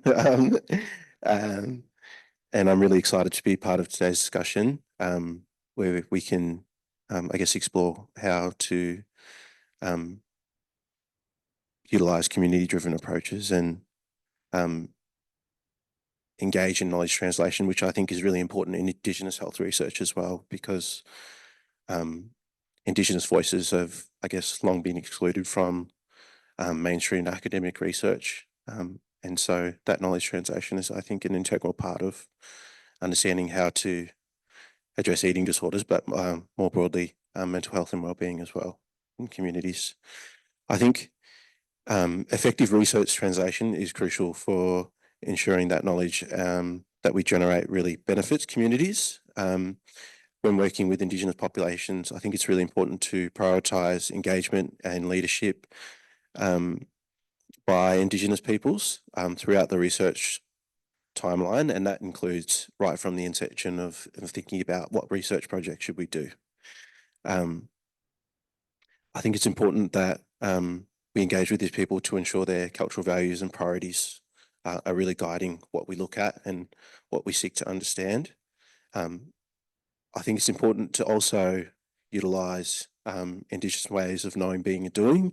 I think I'm biased in that because all my research does that, but I think that's really important, not just including Indigenous people right at the end when we have all the knowledge gathered and then we're like, okay, let's put it into a nice resource for Indigenous people to utilise and put some Indigenous artwork in it. I think it's important at the knowledge generation phase to include Indigenous people.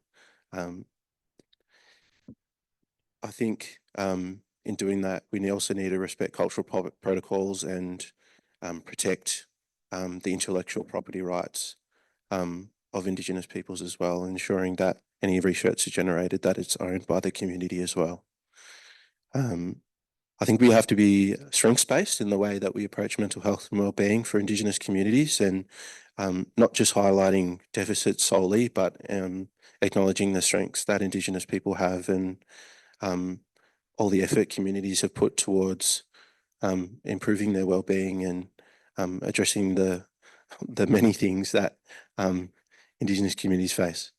I think any process of knowledge translation has to be a two-way process. So researchers and clinicians have to learn from Indigenous communities in the same way that Indigenous people can learn from the knowledge held by clinicians and researchers. In terms of policy and practice, I think it needs to be sustainable and long-term and empowering as well, to ensure that Indigenous health is in Indigenous hands. I think by embracing all these different things, there's a lot of different things. I really struggled to put everything into the 1 to 2 minutes, but I think by embracing all these different things, I think we can build a research process that's culturally appropriate and ethical. And I think the most important things is just doing really good quality research that is guided by Indigenous voices, and maybe even qualitative, I should say, to ensure that we're including Indigenous methodologies and ways of thinking and being. That's me.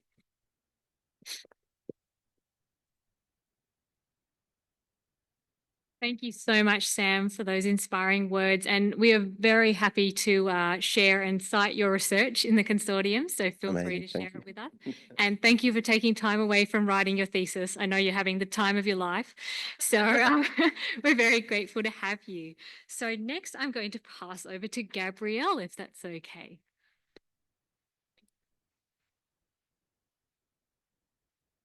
Thanks, Gemma.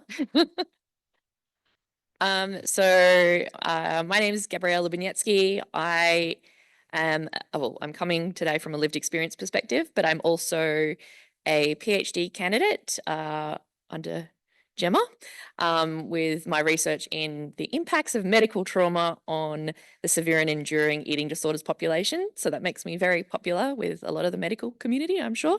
And I'm also a private practice counsellor in Western Australia at the Swan Centre. And I predominantly work with adults with long-term eating disorders. And I suppose I mean, answering this question in 1 to 2 minutes. I mean, should have like made a rap or something. You're still welcome to try. Yeah. Don't, don't encourage me, Gemma. But I suppose for me, co-design. You know, I was talking to people in the break, and thinking about 20 years ago, I was not very well, and now I'm sitting up here and what? Like it still blows my mind that I can be a lived experience clinician and researcher. So there is change that is happening. I mean, so many things. You mentioned about Medicare. So for me, as someone who practices as a counsellor, I do have a psych undergrad, but I changed my master's to counselling because then I could practice using my lived experience. And that means I don't get Medicare rebates because, I don't know. We won't get into that politics. So there's that element. Collaborative care as well, completely agree with you. I have a client who recently was hospitalized, and they were considering using the Mental Health Act against her. So I went into the hospital and I spent 6 hours with her because that's what she deserved. She deserved someone to fight for her, especially when I know how much progress she is making. And I do think, just even, having this event, Yolanda, you've written some amazing articles about social connection and mental health, right? And same thing with Belinda, when we had the severe and enduring eating disorders program, bringing people together who have lived experience, just even for focus groups where they felt they were seen and heard and gone, oh my God, you've done that too. Oh my God, you've experienced that. That brings together so much, and it just makes you feel connected, and it makes you feel seen, heard, like we are here today, right? I mean, Emily's from Canada, and I'm going to go back to my computer later and email her and be annoying, and I think that's how we keep working at this, right? We keep talking, we keep, fighting together, and we keep believing that we can do better. I really love, when was it? 2023, the ANZ conference on the Gold Coast, Dr. Chris Thornton and his closing address, which I loved.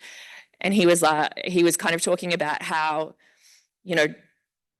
15 years ago, he'd written an article about if you don't do CBTE, it's the gold standard, you're not treating eating disorders right. And now he's like, oh, well, then he turned around and was like, sorry, I'm going to swear. Said I wouldn't, but I am. He was like, well, I was a bit of a dick because it is about therapeutic alliance, right? So all those things matter, and the way we do that is by talking and is by connection. And yeah, and I hope that answered the question, and I didn't end up breaking out into rap. So yay. Thank you so much, Gab. Although maybe just send the emails to me before you forward to Emily, if that's okay. Thanks. Sorry, always the PhD supervisor. And you read my mind, Gabs. I was going to head over to Belinda next, if that's okay, Belinda. Hi, and people who don't know me yet, I stick to the rules, okay? So I've been given the question, I've got answers exactly to the question. I'm Belinda Caldwell. I'm the CEO of Eating Disorders Victoria. We are, for anybody who doesn't know who we are a statewide community and lived experience services led organisation. We provide a wide range of services, anything from telehealth counselling, telehealth nursing, carer coaching, online support groups, peer mentoring programs, the severe and enduring eating disorders program, advocacy, communication, range of things, wide range. Look us up. I guess 75% of our team have lived experience. We've got about 50 people on our team, so it's a substantive number of people with lived experience on our team. our board, I think at the moment, has about 50% of people on the board with lived experience. So we're deeply rooted, our DNA really is really deeply rooted in the real and very present experiences of people with an eating disorder, individuals with an eating disorder, but also their families and carers. So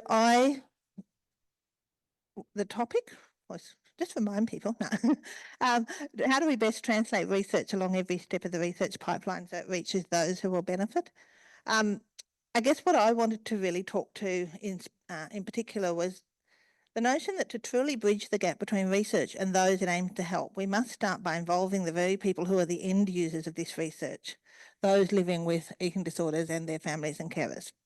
Their experiences, challenges and insights are invaluable. By actively listening to their stories and integrating their perspective, we ensure that research is not just theoretical, but practical and relevant. Our preferred role at EDV is to collaborate closely with researchers from the very beginning. By engaging with organisations like ours, and as Louise referenced, there are many in Australia, we're not the only ones, which are deeply rooted in our communities, we can help shape research priorities and methodologies. This early involvement allows us to anticipate and address potential challenges, ensuring that the research is both useful and applicable. When research is developed without this input, it often results in a disconnect, where the attempts to adapt the findings to the real world settings become a cumbersome process, much like trying to fit a square peg into a round hole. Early and meaningful engagement ensures that translation efforts are not only more efficient, but also more impactful. In summary, to make research truly beneficial, we must prioritise the voices of those directly affected and collaborate from the outset and remain focused on the practical application. By doing so, we bridge the gap between research and real-world impact, ultimately fostering a more effective and compassionate approach to eating disorder support and recovery.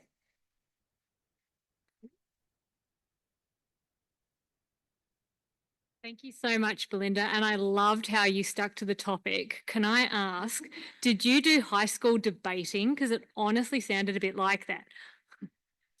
Yeah, I knew it. I knew I'd heard that. Thank you so much. It's wonderful to have you. And next, I'm going to throw to Monica, if that's okay. Hey, hi, you're probably getting sick and tired of hearing from me today. So I'm Monica. I am a preclinical researcher. So I do a little bit of everything that is before the clinic, so from cell-based research all the way to animal models. I've done research in psychiatric disorders for about now 15 years, and it only struck me a couple of years ago that I never even talked to a person with the disorders I've been studying. And that's horrifying, because I came there from my high horse of person with a PhD, and I studied on the books, thinking that I knew what it was best for everybody else, or what I was supposed to be studying. And now I believe that obviously that's very wrong. And I think that the best way to be able to translate what I do is that I start from the people with lived experience to understand what their needs are, what are the symptoms that are really affecting their life the most. Because when I work with an animal model, I cannot recapitulate the full disease. It's very rare that we can do that with psychiatric disorders. But knowing what are the symptoms that matters helps me focus my research on the things that I need to target. And as Chris said before, starting from the patients also means that we can do a reverse translation first to understand then what the best targets are and how to tackle a new therapy. And I also come from a different point. So if you haven't noticed from my accent, I'm Italian. And as you heard from Aurora earlier, the situation in Italy on eating disorders is pretty sad. There is a lot of stigma, a lot of people in general for mental health disorders. It's not a thing in Italy. Like, you don't get a mental health disorder, and if you do, you are stigmatized for that. And I think even though it's not perfect here in Australia, there is so much work that we still need to do. Australia is so much far ahead compared to the rest of the world. So I think part of the consortium will also be giving back to the communities that still need to progress in this space, not only in research, but also in care and awareness and education of the medical professionals.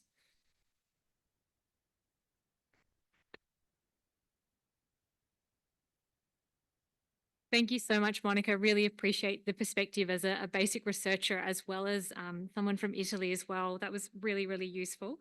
I'm going to throw to Jackie now, if that's okay. Oh, no, you need. I think it's working. Yes, it is.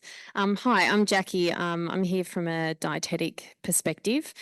Because of my involvement in the development of the low FODMAP diet with the Monash University Translational Nutrition Science team many years ago, in the very early stages, from when it was the fructose malabsorption diet, and we did more digging in quite ancient research articles to discover more carbohydrates, and then move toward the low FODMAP diet to help people with IBS. I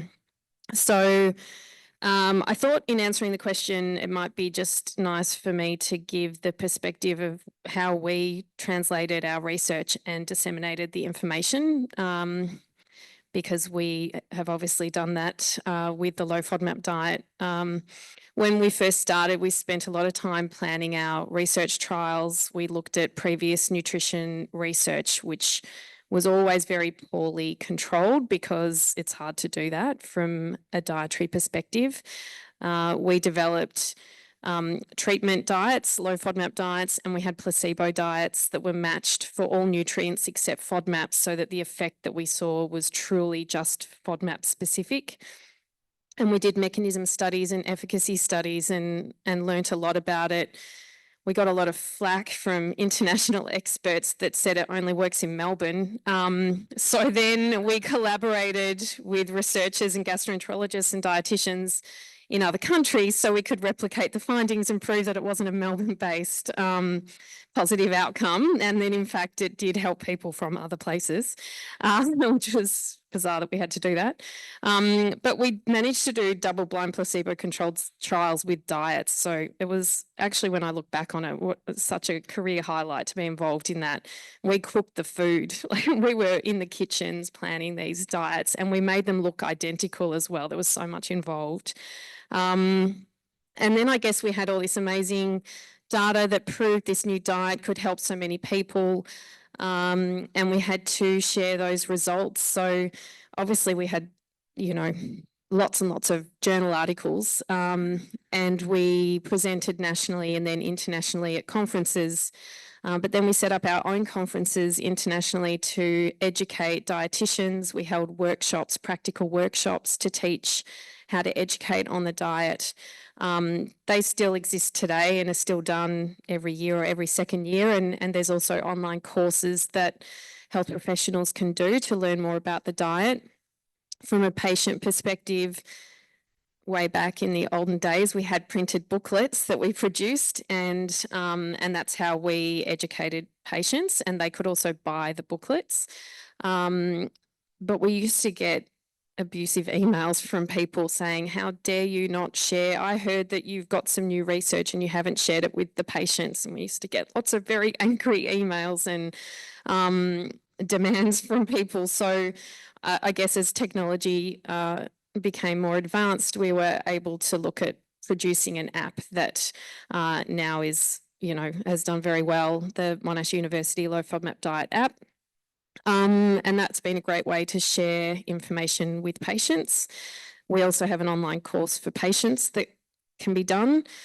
But I guess one of the other things I wanted to talk about is that all sounds great, but there's been some issues with all of that as well, because as much as we've tried to educate patients and health professionals about the importance of dietitian guidance, because you make the information quite freely available, people will either download the app themselves, self-diagnose and start a restricted diet.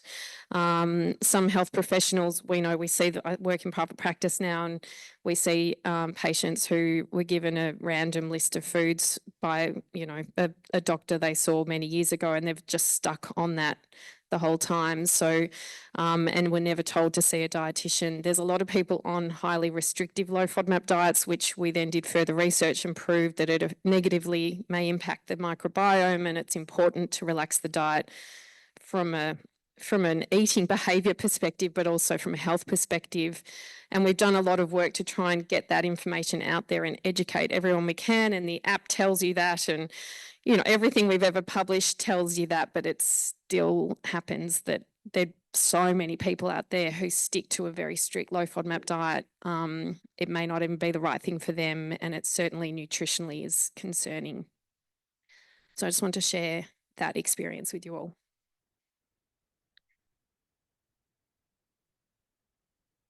Thank you so much, Jackie, for those really interesting insights, and we thank FODMAP for their partnership of this consortium as, of course, clinical microbiomics. Our last but not least panelist, Jacoba, please take it away. Thank you. Hello, thank you. Yes, so just last week, Microba's Research Services Unit has now transitioned over to clinical microbiomics, which is very exciting, but also a whirlwind few weeks for us. So still finding our feet a little bit. So I think the consortium today has really highlighted how critical it is to have a multidisciplinary team to ultimately improve those patient outcomes. So my initial training was in microbiome science with an oncology background, so oncology, immunology, microbiology. And so when I think about research, I instinctively think wet lab. But I think when it comes to very complex health conditions such as eating disorders, that should not necessarily be the first point of call. And I think it's been very emphasized, the fact that we need to focus on the patients, because ultimately they're the ones who are going through it, they're experiencing these eating disorders, and the care needs to be very patient-centric. So in my opinion, there's not really much point getting all of these healthcare professionals together if there's not someone to voice as a lived experience person or a current patient how they actually perceive that healthcare, what different things that we could perhaps think about that we may not have thought about before, just from a purely medical perspective, bringing in, that empathy and compassion, which lots of healthcare professionals try and do. But when you're looking at it in a very regimented way, sometimes it does get lost. So I think really emphasizing that multidisciplinary approach and really trying to emphasize on including everyone, so that ultimately, one approach is not going to fit every single patient. We need to think about different ways to address it and have very individualized care. And although, it might not be the most cost-effective thing from a Medicare point of view, considering, 6-minute consults, that's ultimately what's going to have the best outcome for people if the professionals are actually able to take the time to really get to the root and really understand what's happening. And I guess from also the wet lab perspective, understanding the biology of the disease, there's lots of research that's been done, but there's still so much more to do. And I think that's in a way really exciting, because there are so many new avenues to explore with emerging technologies, and we can really capitalize on that to understand how different parts of the body are interacting. So my background in microbiome science, for example, the gut-brain axis, that has such a big impact in different metabolites that the bugs produce, or even the gut-skin axis. So, when you have a particular skin condition flare up, typically your gut bugs are also affected. So in incorporating not only new technologies, emerging technologies, but also having that patient-centric care. I think there's a long way to go, but seeing all the people in this room today and seeing how passionate everyone is, I think it's definitely heading in the right direction. So thank you.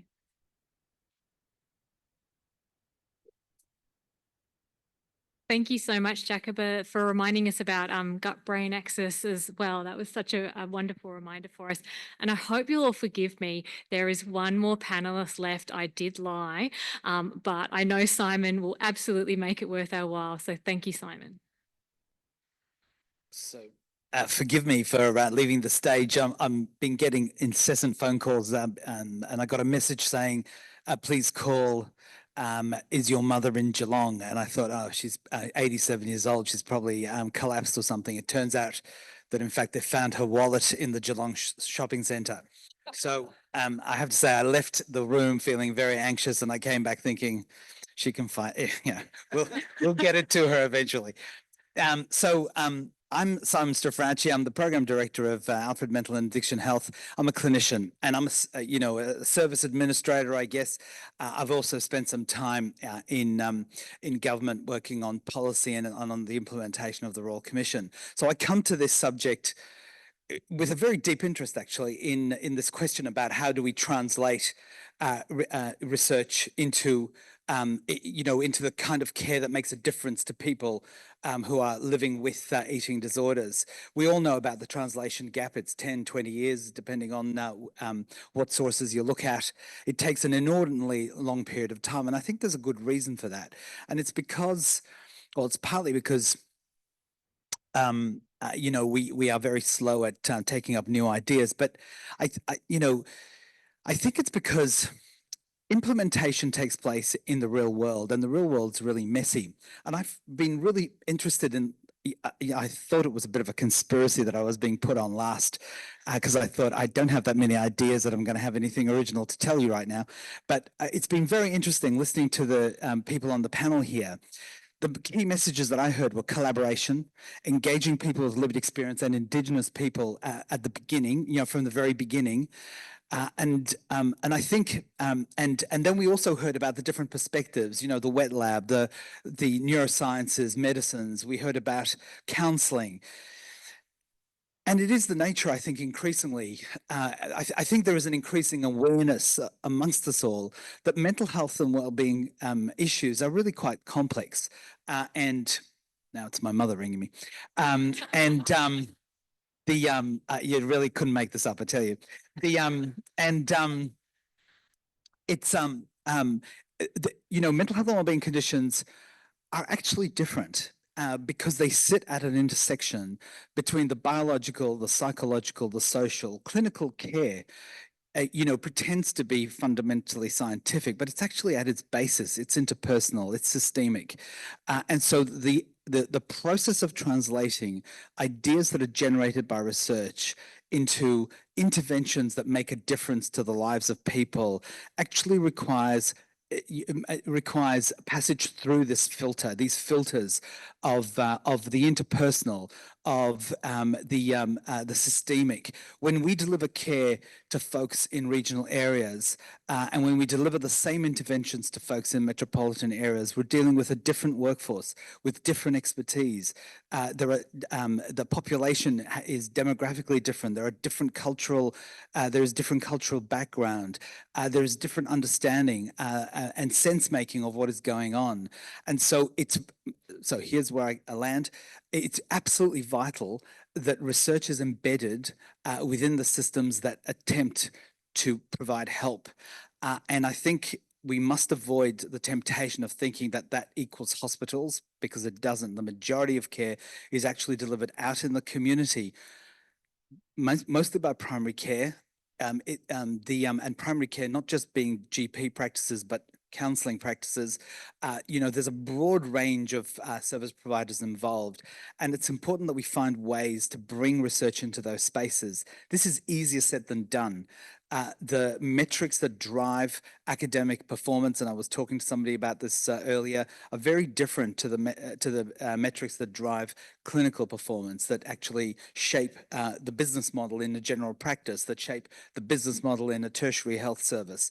So overcoming some of these barriers and creating opportunities to embed research within the places where care is delivered, I think represents a greatest opportunity in accelerating the translation of research into the clinical setting. So thank you.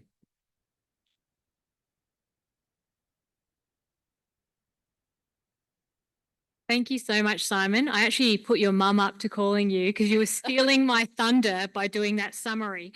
So thank you, Simon, for doing that great summary of the panel discussion. So we've got about just under 20 minutes, but I would love to hear if anyone in our audience has any questions for our wonderful panelists. It has been so diverse. If not, I can jump in.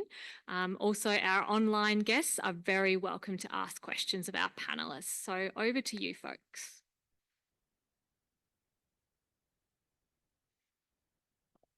And thank you to our wonderful roving microphone folks. Thank you, Janet Lowndes, psychologist. Thank you, Simon, for that perspective at the end, because that was what I was sitting here thinking. It was about the evidence-based practice, but also the practice-based evidence. And I think the importance of research think tanks and listening to the clinicians who are also delivering the interventions and focusing. It's so important that we have the wet lab type research going on, but the clinical research and the importance of moving on from some of the evidence-based interventions that we have. A lot of that research is very old and it's not great. And, you know, it's a real challenge, I think, in Australia, that we're limited by a funding system that says we have to use certain evidence-based practices for which the evidence is not very good and for which the evidence has not progressed to look at new interventions. So I'm sorry, it's a statement rather than a question. But if anyone would like to take that as a question. Thank you so much, Jana. I'm very happy for reflections from the panel.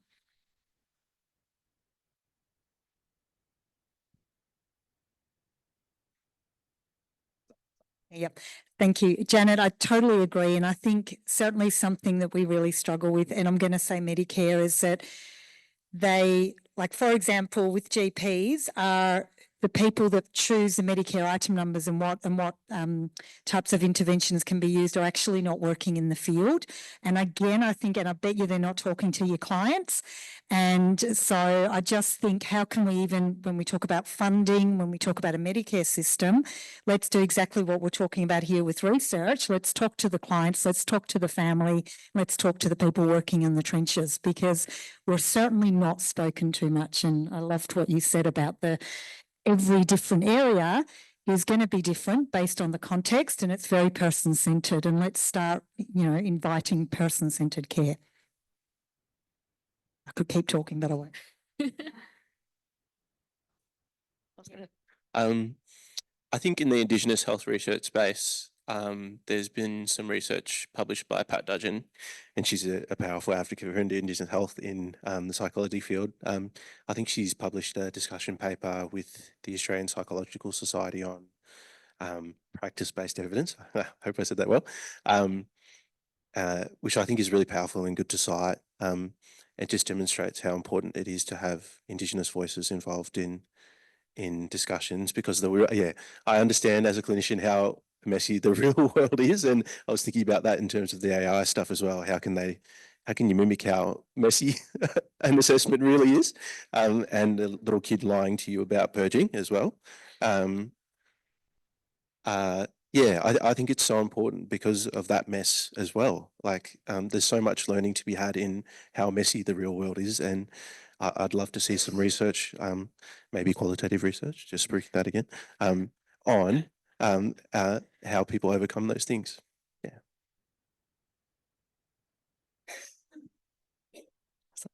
Yeah, are you okay? You want me to go? Oh, you're a sweetheart. I mean, anyone who's spent any time with me knows how I feel about some of the evidence-based treatments that are the gold standard. Especially when it comes to, you know, this what we've been talking about today about person-centered care, you know, and I think when we have manualized treatment that says if your client hasn't made progress within X amount of sessions and you you need to discharge them from your care, well, what is that doing? That is just like invalidation. So what do? We're just promoting, okay, suck it up a bit more, keep going, you know, and so I mean, don't get me on a few wines because then I'll never stop. But I completely agree, right? And I think that's where we need to be fighting that. And I think we are blessed in this country, as much as some people, you know, might disagree, but at the same time, like, we get to have this conversation. And you know, this is a perfect, you know, forum to continue having that conversation. So go Belinda.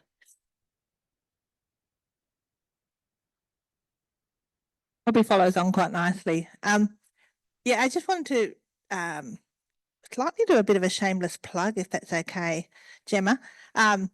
So Michelle Roberton and I in the conference are co-conveners for next year's ANZ conference. And it's in Melbourne. So if anybody's here and you want to go to a great conference, but the theme of the conference is people at the heart of care. And really we wanted to kind of position all the presentations and the thinking and the workshops really around what happens when we place the person at the centre, and then we build the responses based on the individual person, their family that they sit within, you know, everything that's going on for them, from, you know, what their gut microbiome says through to what their demographics are, to, you know, how can we use the massively growing evolution of information that we have about people to tailor what we're doing in a more helpful way. I think we have a long history in eating disorders of providing a particular box of treatment. You get your 20 sessions of X, and if it doesn't work, it doesn't work. And, you know, we don't have something else to offer you. You know, we get, the system fails people more often than the people, you know, fail the system.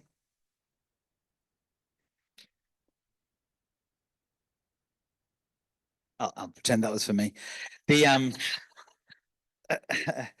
I guess I just wanted to just perhaps speak in response to, or having been sort of what's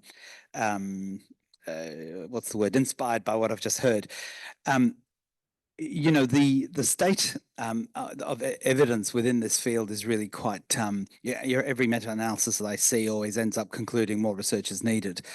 And I think the idea that Belinda has shared about building, you know, a person-centered approach, I think is really interesting. I think that for too long we've approached the treatment of mental health, mental illnesses, you know, particularly psychological treatments, as the equivalent of a pill, and we've tried to study it using that same methodology, and I don't know that it's been particularly helpful as a consequence.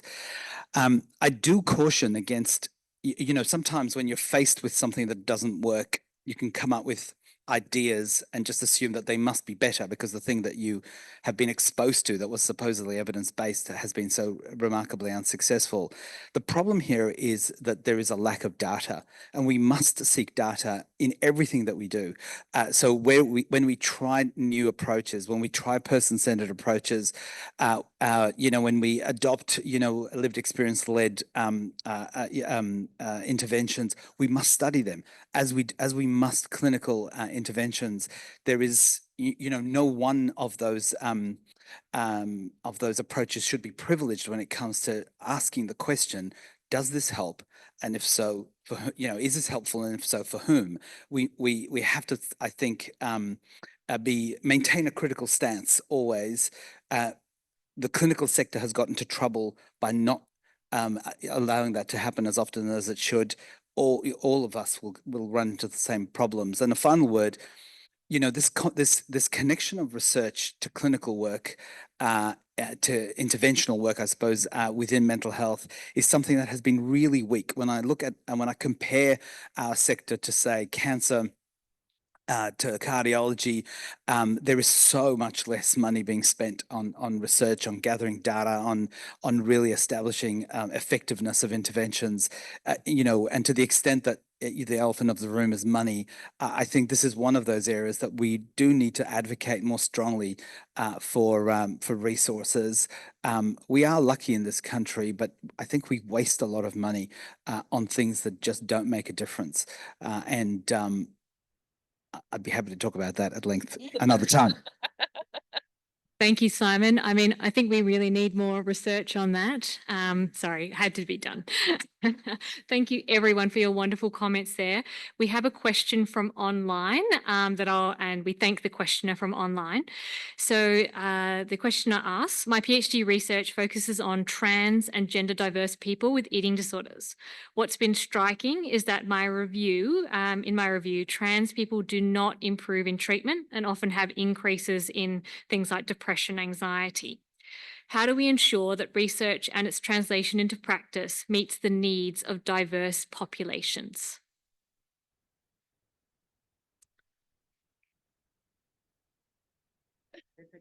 Sorry. I'm not certainly, I think again, it comes down to whole person care, and as a wonderful Indigenous, sorry, I've forgotten your name. There's too many names to remember, Simon, is that we need to have specific, contextual studies. And certainly I'm hearing in NZ, there's a lot more education coming out about people who are neurodiverse and LGBTI groups. So we're certainly getting there. However, there's a lot of work to go. And I think it's having people who've got lived experience who are then standing up and saying, hey, this is what it's different for me. And certainly as a GP of many years, this is the LGBTI area is an area that is very new to me, and I'm still learning from my patients. I had someone the other day who's in a relationship with a trans person, and he was having issues I didn't know how to answer. So I'm still learning, and I think for all of us clinicians out there, we all need to be humble, and we need to, again, it comes back to person-centered. Be curious. What do you guys need? And we need people who are either working with people in the LGBTI or people with lived experience to champion research and clinician. We need to bring us together, and it's not easy, but I'm hoping it's getting better. Yeah, hope that answers. I'm just going to add on to that as well. Sorry. As someone who predominantly sees adults, I have a lot of gender diverse and trans clients, and I find it shocking how many people will not take them into their care. That is a particularly hard thing for me to sit with, as my sibling is trans. But I've had a few clients that have been turned away from psychiatric care because they're too complex. And add neurodiversity into that, and you find yourself fighting for this client that deserves to be, deserves care, deserves to be treated like everybody else. And that's probably just my point, but it is shocking, and that's the reality of some of our clients out there that are facing this. And then you can only do so much within your hour that you see them, a week. So. Like the sound of our voices. But I think the key thing we have to keep remembering that the treatments that we typically currently offer were developed and tested on mostly young white females. We have similar issues with men having difficulty responding to treatment. So I think, we've got a massive knowledge gap, and we just need to elevate this need and this research to start getting a thing that can be truly person-centered. We're not trying to, stick this very cookie cutter approach over the top of people that was purely developed on a completely different audience of people.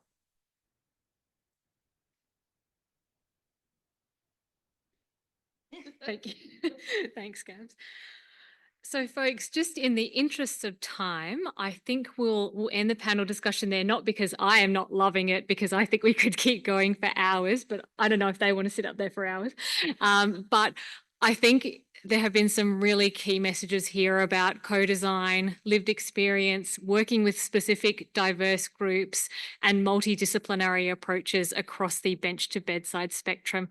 And I thank our wonderful panelists for their wonderful insights. You will be able to connect with them through the consortium, so don't worry, you haven't lost them. But I want to really thank them for their expertise today. So thank you.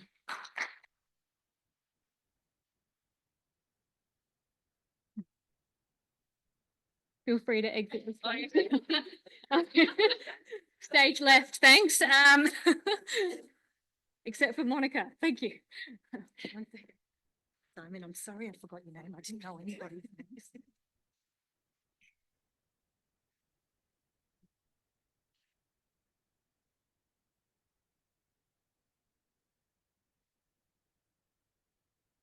No worries. You're not even on the right slide yet.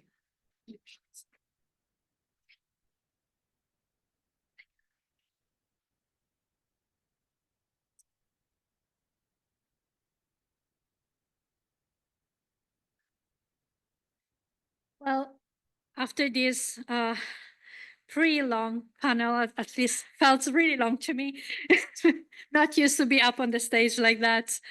I would like to welcome Professor Yolanda Yetten. Sorry about that. She's been the head of psychology at University of Queensland in Brisbane since 2013 and is responsible for many aspects of leadership and management related to this stuff. Thank you so much for being here today all the way from Brisbane. Thank you. Yeah. All right.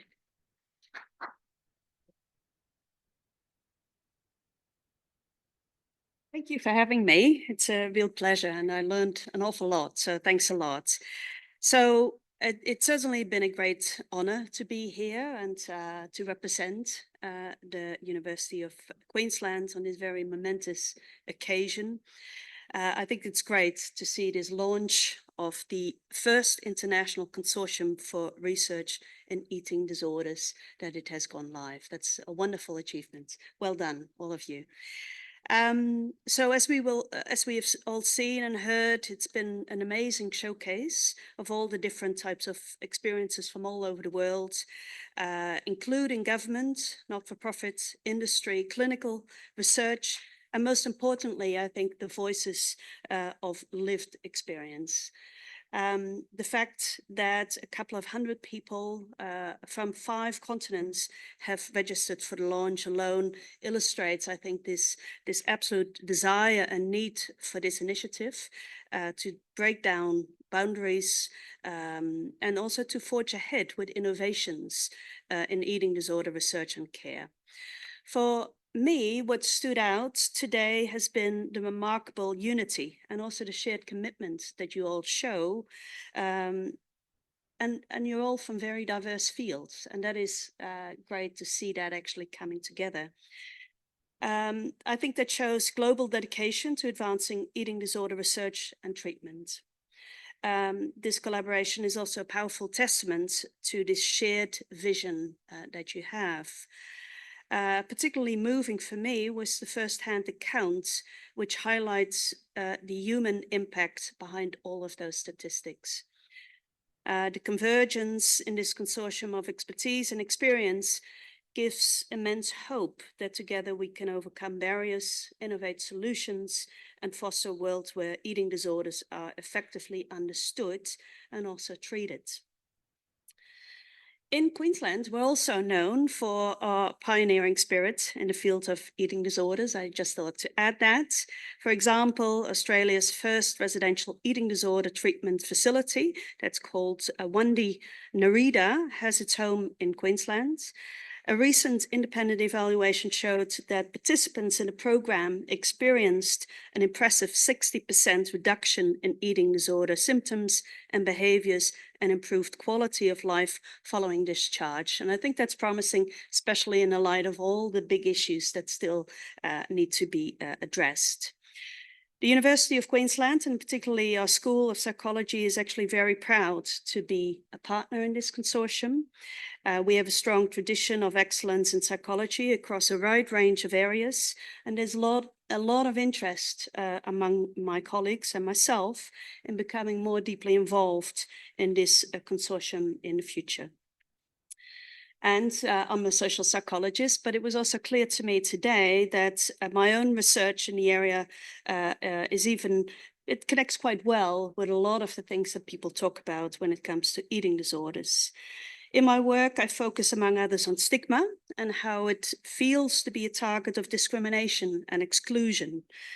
And as we've heard from many presenters today, experiencing stigma significantly hinders the treatment of eating disorders and discourages individuals from seeking help by perpetuating harmful misconceptions that all that people are really sort of dealing with are mostly lifestyle choices.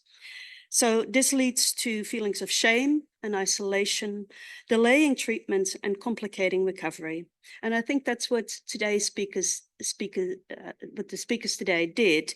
They really highlighted the importance of challenging these attitudes, and education and raising awareness are very important in that journey. So by reducing stigma, we can empower individuals to seek help and ensure they receive compassionate. I think someone actually mentioned that term in particular, and I really appreciate that, but also effective treatment. And then I'm very proud also to say that we at the University of Queensland will soon be welcoming our newest professor, Gemma. Gemma Sharp will be joining her. And not only Gemma, but also her body image and eating disorder research program and team. And I think, as you've witnessed today, her passion for changing the world for all people with eating disorders is truly commendable. So we certainly look forward to working with Gemma and her team, but also all the 13 partners to date, with plenty more in the pipeline, and hopefully also thousands of consortium members, so that we can actually achieve all of these goals as fast as possible. So to that end, I thank you very much again for the honor of speaking at this very important launch representing the University of Queensland. And I look forward to hopefully welcoming you all in Brisbane in the future for more consortium related events. Thank you very much.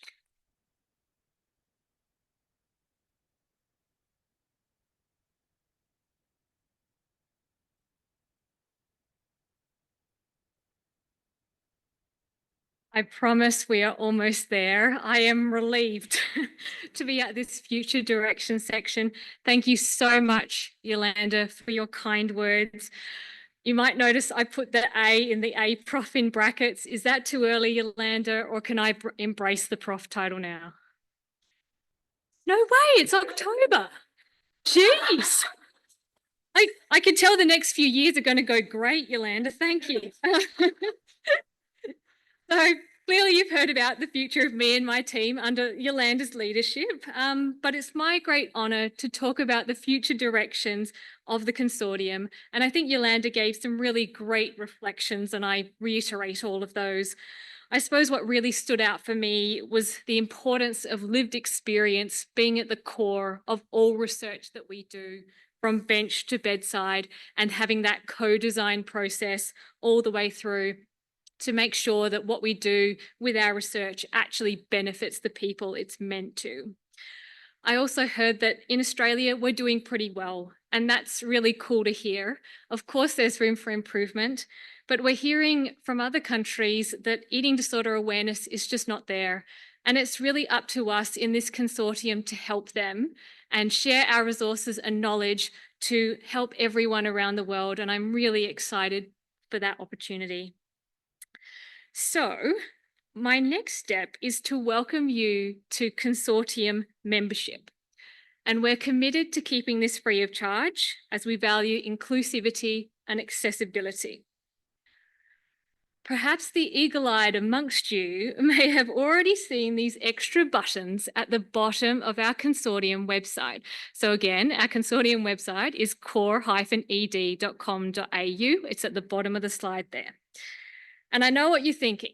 Gemma, you made me sit through 4 hours when the buttons were already there. clearly I like the sound of my own voice, and a global audience was a pretty cool thing. So, so really now's your chance to join our consortium. As I said, scroll to the bottom of the website. If you're a new member, click on register now. If you're a returning member, click on member area.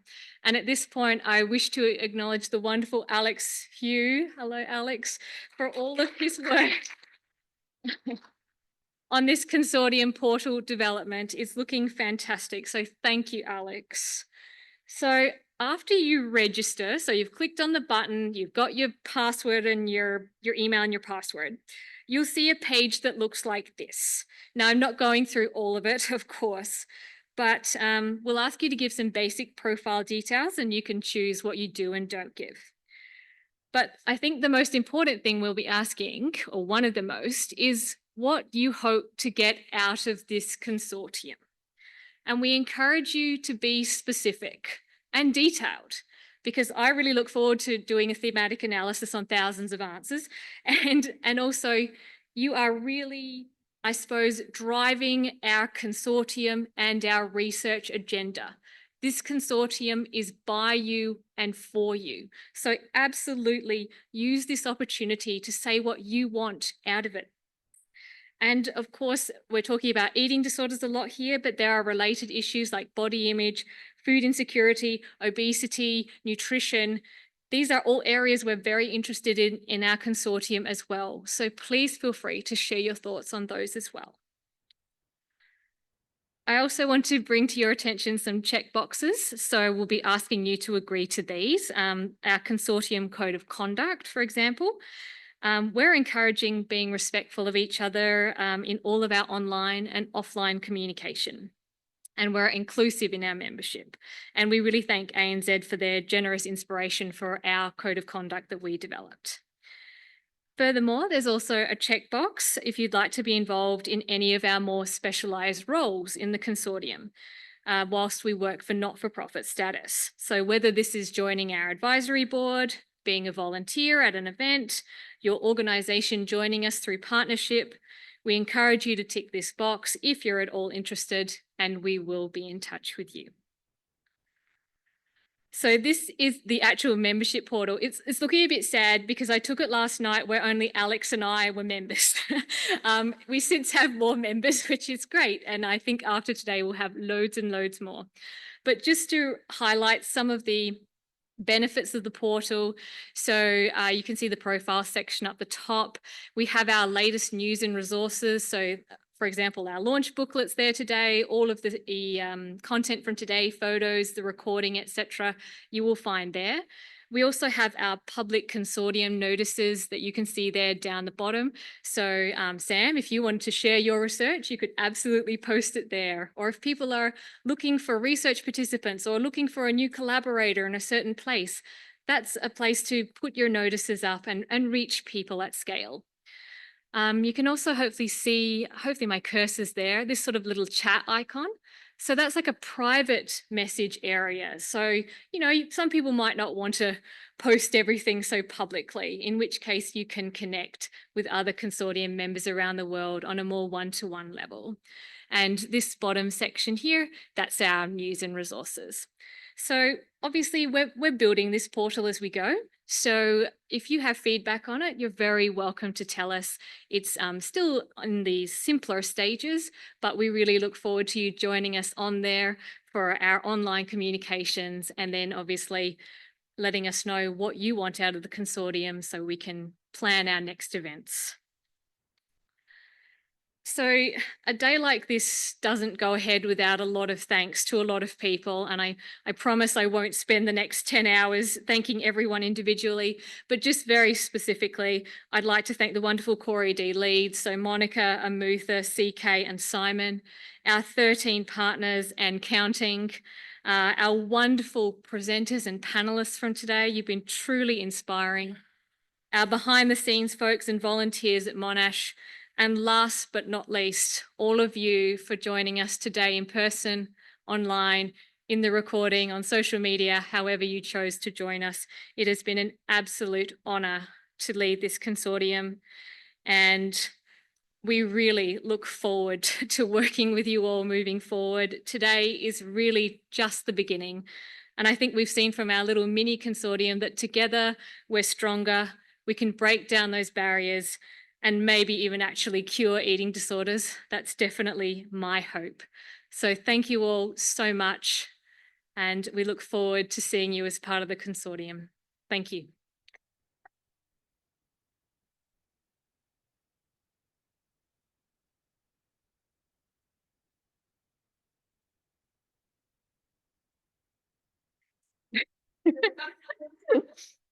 So go join.